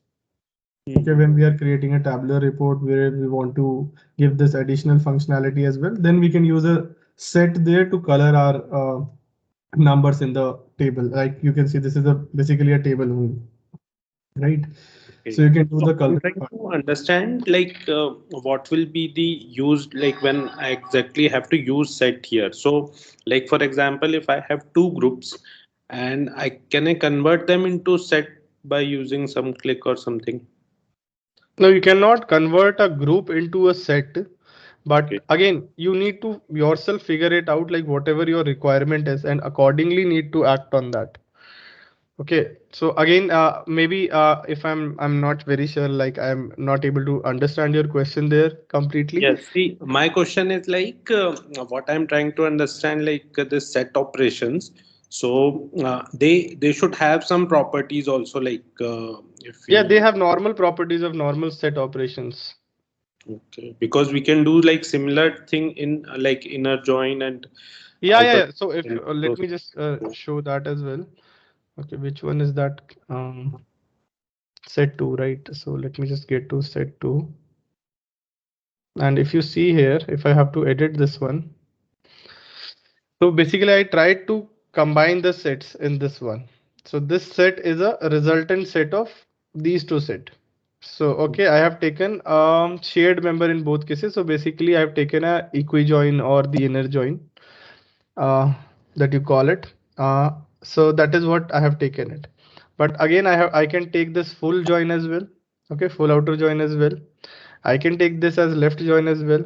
Take this as the first category, and then the other one as a second category. I can do the right join as well.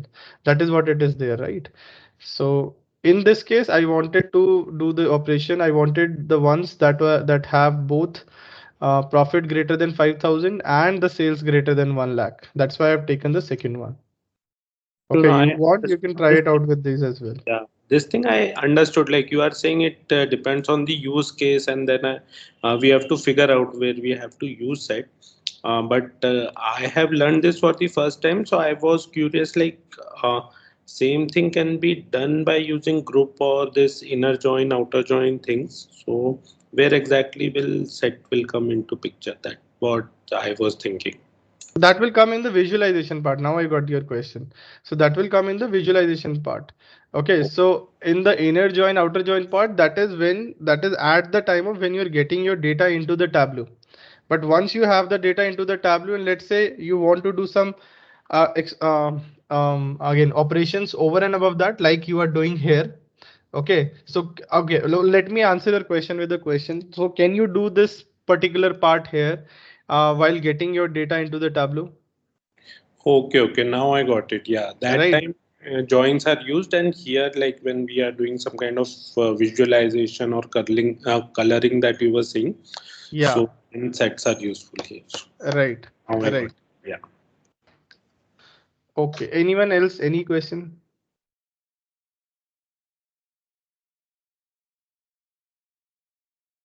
Okay.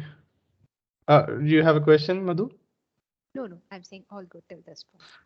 Okay. So let me just get into the next part, that is maps. Okay, comparatively easier topic. Again, some of you might find it boring, and it's basically nothing much to explain there. But again, since it's part of our course structure and something that we are going to do in Tableau, again at a later point of time. So I think this is again important so that you are at least we can cover this up right away, and if and whenever needed, we can use them up within our visualizations. So again, just to highlight the importance there, as you can see, in this particular visualization, I have my state-wise sum of sales here. Okay, so the better way to depict this kind of an item, or let's say figure here, would be to create a visualization that has a map inside it. Okay, so let me just duplicate this one again. In order to duplicate, just right click here, duplicate. If you want to see the data there, this entire data there, then duplicate as cross tab. So let us duplicate here. Okay, and again, you can just go to the show me button here, and you have two options here of maps. This is the maps, symbol maps, and this is the field map. So you can go with any of these map here. Okay, so again, in this particular file, the Tableau workbook that I'm using, there is certain issue there. That's why only India is coming up. So someone previously asked me like why only India is coming up. For now, again, just understand the concept here. Let us not go deep into the other part. But yeah, if you try it with your previous file, I'm quite sure you'll get the other countries as well. So all these files are already uploaded into the file section of the our channel there, our team's channel there, which is I think Tableau training, and that is you'll find all these materials that I've covered in today's class in the sixth module that is there. Okay, so in case if you want to try them out, you can just use those files from there. Okay. Okay, so this again, the better way to put it, the map would be to show it inside a map itself. Okay, and as you can see, there are certain times this is the condition there that there is a pop-up saying that 1K unknown locations. So these are something that again I'm going to tell you once I'm going to finish this workbook, how to handle such cases as well. Okay, so let it be for now. And as you can see, so we have sales state-wise. And let's say if you want to depict it in a better manner, so I can just put sales in my labels part as well. Or maybe I can just put state as well in the label part. And let me just put this below this.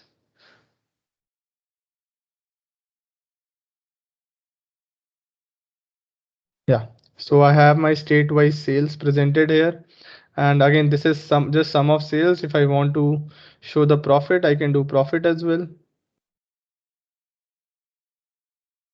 Now I have the profit number here, and I've also put the sales on the colors part, showing the lighter it is, the lesser amount of sales in that region. The higher it is, the more amount of sales in that region. Let's say I want to again replace the sales with the profit part. I can do that as well. Now I have from negative profit to the highest profit, also shown here in this particular graph here. The darkest the region means highest the profit in that region. Okay, so as you can see, Uttar Pradesh is the darkest one, so it has the highest profit, and Maharashtra is the lowest one.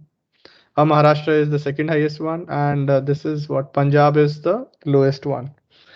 Okay, with the negative profit there of minus 14,665.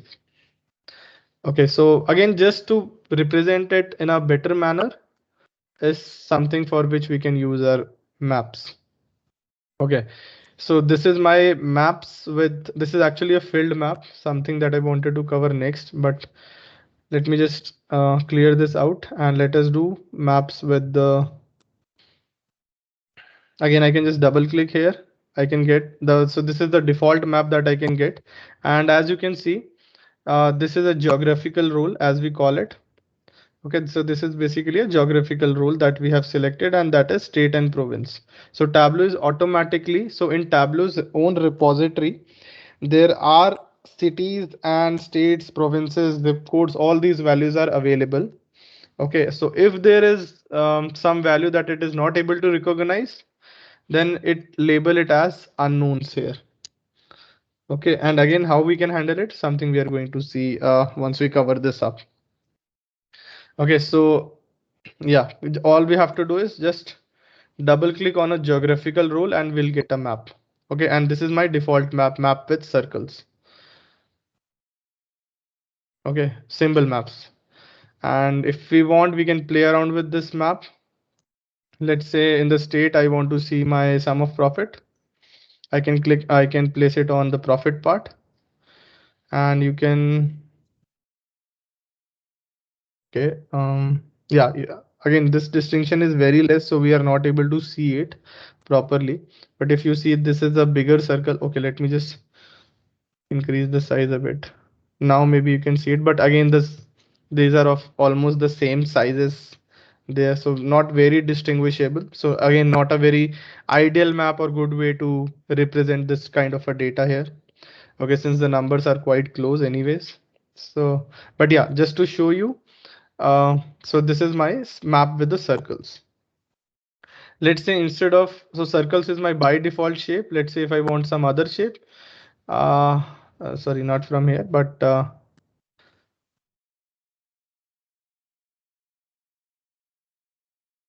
okay, just a second. Okay, I mean, from there only we can just select the shape part here. Now, once we select the shape part, we have a new, yeah, any question?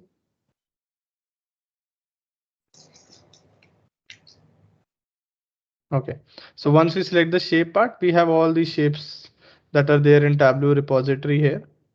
Okay, and we can actually click on any one of this. Okay, and let's say if we don't want such shape, then we have other shapes as well in Tableau's repository. Let's say if I'm doing some gender analysis there, maybe I can just put a female picture there, and maybe I can just increase the size of that a bit.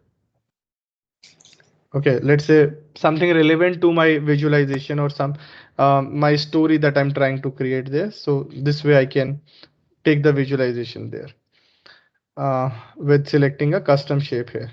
Let's say if I want to get some shape which is other than these shapes, then in your Tableau repository, you have the options of shape there. So wherever your Tableau is stored, so those of you who have a student license version of Tableau, you can go to your Tableau repository there, go into the shapes part, and let's say if you want a custom folder, though all you have to do is just place a folder there, and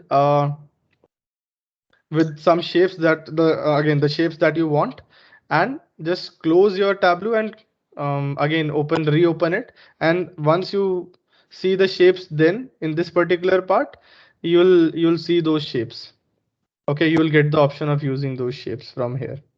Then you can select those shapes as well. Okay, this is also one of the use cases there.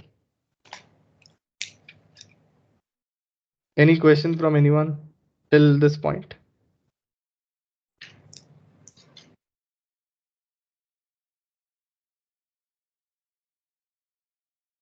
Okay. Okay. Then we have certain map options again. So again, this is very basic here. So what it tries to imply is you can actually search on a map. Okay, let's say I want to see where Delhi is. Okay, and I can see that part as a zoomed in one, and I can see the statistics for that part. Okay, something very easy. Again, I want you guys to explore this. Okay, I'm leaving it to you. And if you want to get back to the original map, you can reset map by clicking on this particular part. If you want to zoom in, again, same options. And if you want to zoom out, you have this option. Go back to the map. Again, you have uh, option for your customized selections here, as you can see. Okay, let me just try to use one of them, maybe rectangular one.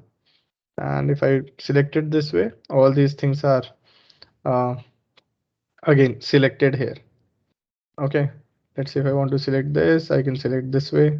Again, I have these selection options here. You can just try using all of them. Something that you guys should be aware of with. Okay, let me just, So yeah, Abhishek, see, I'm using this. I have created this, and I want to use it in a PowerPoint presentation. yeah. How can I do? I can just do a right click, copy, and paste that work. So there are ways to do that.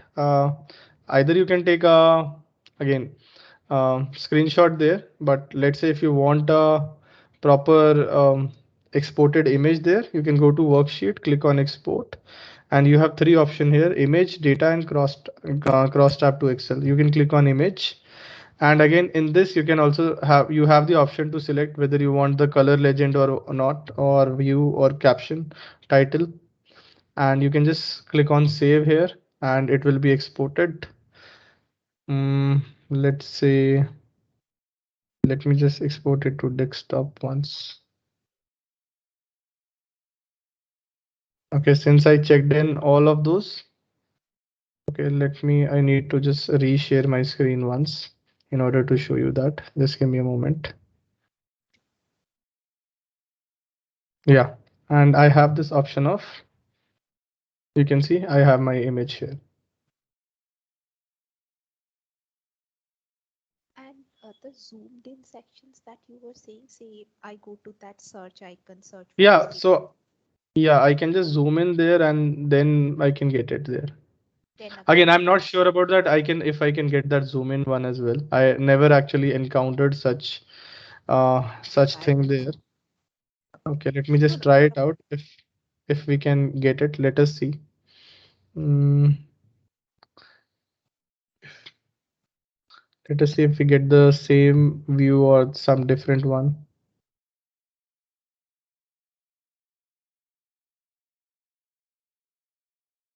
Okay, we got the different one. Okay. I never really needed it, so didn't really know that. No, I mean, knew about that. But yeah, you can do it that way as well. Okay. Uh, are you okay with that, Madhu? yes, yes, perfectly fine. Okay. Thank you. Okay. Since I never really used it, so even I was not aware about it. So yeah, but this visualization and the playing around, I found it very helpful to use in PPT. Just to Yeah, see. yeah. Okay. Anyways, I mean, if you can just do the first few lectures there on, so some of the things I'm just repeating so that even you get aware of that. And when you, let's say, try to revisit the videos there and try to figure out, so that actually deals with the basic connection part and all. So that basic connections and filtering and sorting out the data there. So that is something that you can play around with. Or else if you need any other help there, you can just send the data across my way and I can just help you out with that. Surely. Okay. Yeah, so let me just get into the map layer part. So in the map layer part, we have the option of, so once we go to the map part, we have the option of map layers here. And again, I'm very poor with my geography here. So again, I don't know all of these. What are these? But whatever parts you need in your map, you can actually click it. So when I click on terrain, I can see some of it is coming up here. Some white portion, as you can see. I don't know if you guys are able to see that white portion of the terrain portion when I'm clicking on it. Then I have the coastline option. Okay. So as you can see, coastline is moving. Again, how attractive you want to make it, you can do it this way. And also you have the option of style here. So this is the light one. Okay. The default one that is selected in Tableau. You can go for a normal one. You can again go for the dark one, which I was showing you. You can go for the street view, you have the outdoor, and then finally you have the satellite view. Okay, you can just play around with this again, very simple option of map layer. uh, Only again useful when, mostly useful when you are just deciding the style of your view, that's it. Again, this washout option is, again, I'm not very sure, but I think this is for the transparency part. Yeah, the part that is there behind your map there. Maybe if you do it 100%, you will only get the map. Okay. So again, up to you how you want to use this. Again, some options that you can play around with. And it says here no data layer as well. Again, I'm not sure about all these options. But yeah, you can play around with this. So this is the basic layers that are there in Tableau. In the map options, not, you'll not be using all of them as such, but yeah, some of them you can use it. And then the final option that we have is the custom territories option. So what I have done here is basically I have selected particular group here, particular regions here, and just grouped them. Okay, so I have taken the first group like this, then the second group like this, then the third group like this. Okay, and the fourth group like this. So I've done 4 groupings here. Okay, so I've just selected, created a group, state group, added it to state group. Okay, so one, as you can see, south is what I've created. The others you can see I've created as east, north, west. So this is again the grouping part here when it is helpful. So let's say you have selected a particular group here, but again you want to show the profit numbers, let's say. Okay, and instead of this, you want to show the profit number, something that is not on the screen, not on the view currently, but you want to show it. Maybe you can do it using the help of LODs there. Okay, maybe you just, let's say the case is you want to show the group there, but you want to show the individual numbers, which can be obtained this way. But if it, let's say the other way around, when it's the aggregated number you want to show for this, then you can use a LOD calculation there. Okay, something that we'll see afterwards. Not really, not now. Okay, but just to show you, you can just manually select the values here and create a group. Create a group from here. Okay, so we call this as the custom territory since we have created it on our own. Okay. So with this, I am pretty much done with the map, except for the one last thing, that is the custom geocoding part. Something that I wanted to show you guys as well. So let's say if there are unidentified fields that are there uh, in my data there, how to identify them. Okay, so Madhu, since you are into this class for first time, so I'm just reiterating and just recapturing some of the things from the previous one. So how to connect to the data. So I'm just quickly recapture all that. So this is my basic screen here. Okay, when I open my Tableau and I have the option of connecting to a file, whereby I have this option of connecting to all these files, and then I have the option to connect to the servers.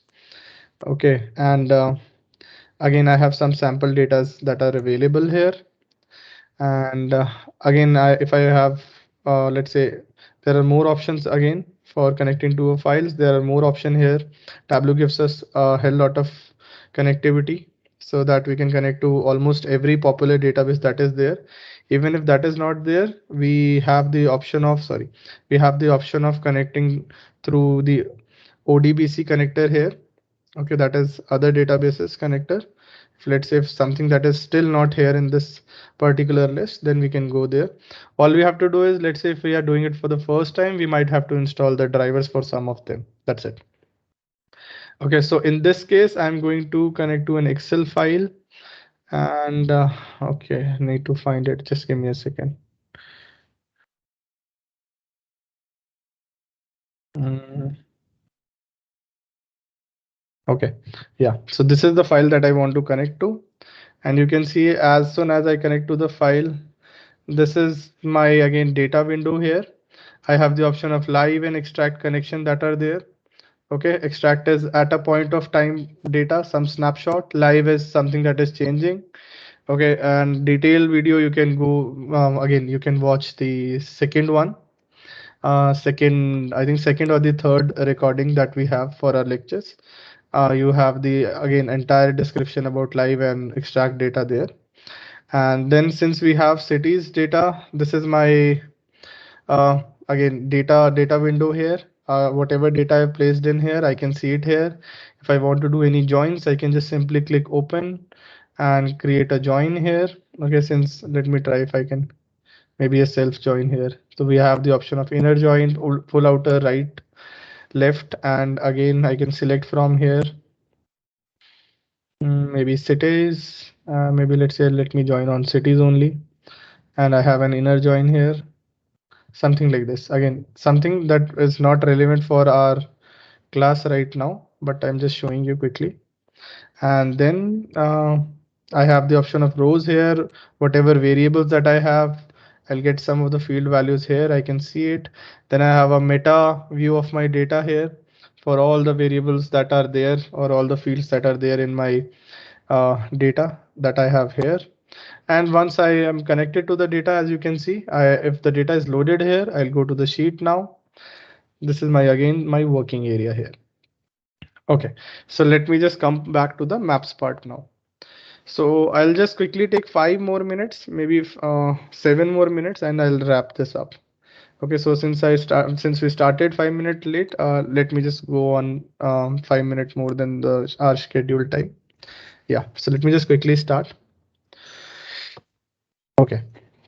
So in here, if you see, I have 5 cities that I have mentioned here. So that is New York, Alaska, Ohio, Houston, and Austin J. That is there. And I have some sales value. I've given some dummy sales value for these cities here. Okay. Okay. Let me just get back to the sheet. And as you can see now, if I'm placing cities in the columns part, it is giving me, or it is coming as a category here. Okay. So this is something that I don't want. Okay. I expected this to be a geographical role, but Tableau was unable to identify it as a geographical role. Rather, it identified it as a string value here. Okay. So these are all my data types that are available in Tableau, as we can see it here. But I want to assign a geographical role to it. Okay, so I know this is all these are cities here. So I'll click on the cities part.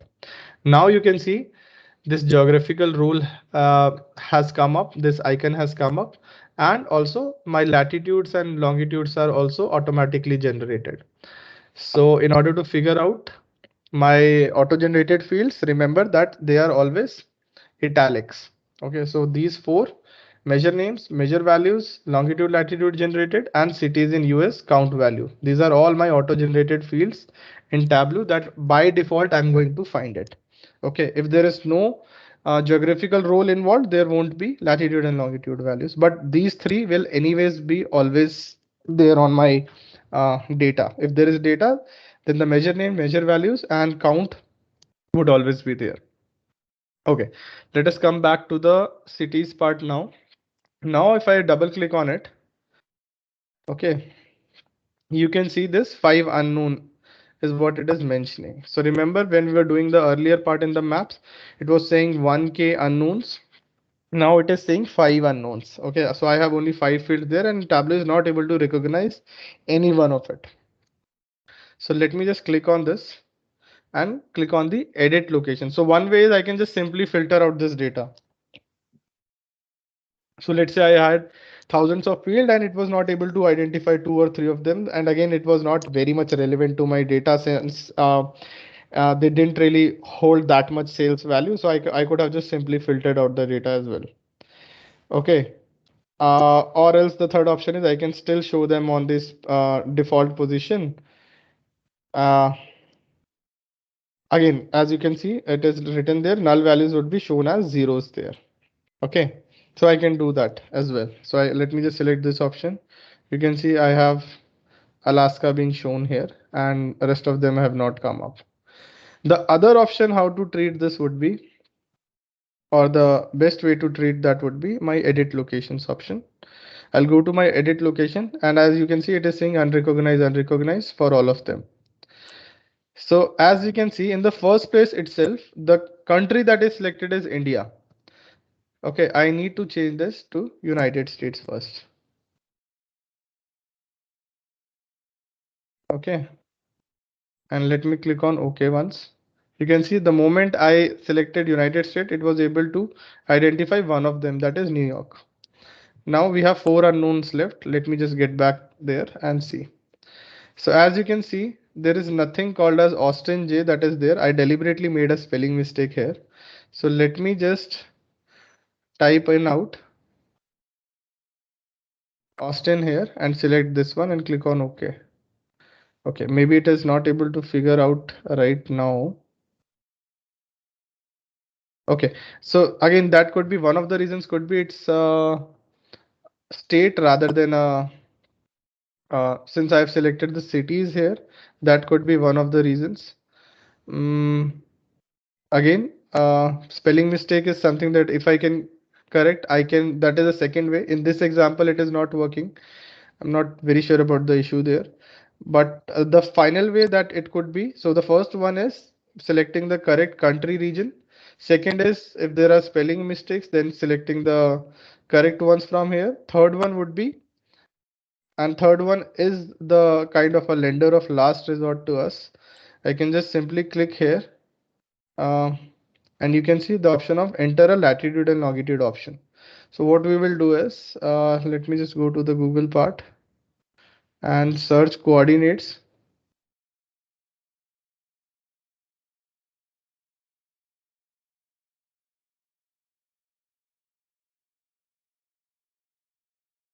Okay, and let me just, I'm quite sure this is not the one that I need. Okay, this can be the one. This is my latitude value here.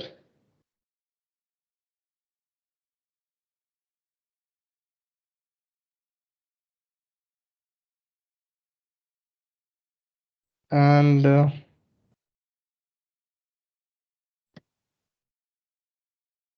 this is my longitude value here.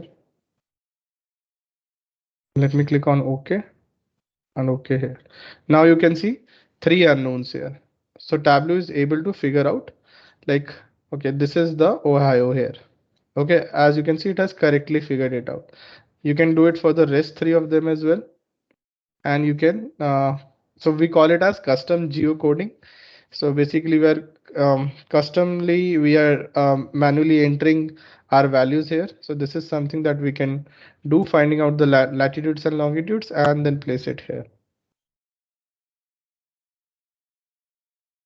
Okay. Any questions on this?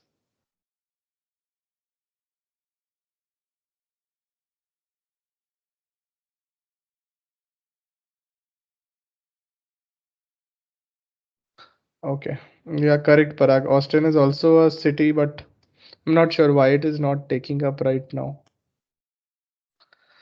We can anyways have the option of manually entering the numbers there, latitudes and longitudes. But in case if we have this like say 50 Hmm. cities or 50 states, so Yeah, no this is option but to manually enter. okay, okay, fine. That is the common question everyone asks after this. Okay, okay, fine.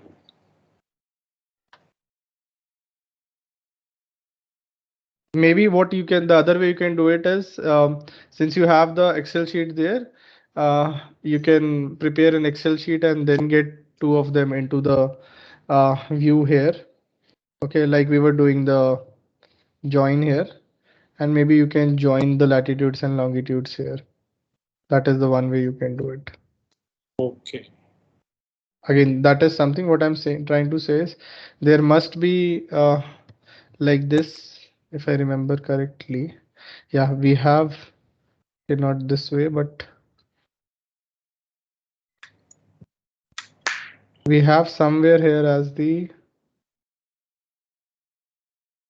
entire chart of US, something like this. Yeah,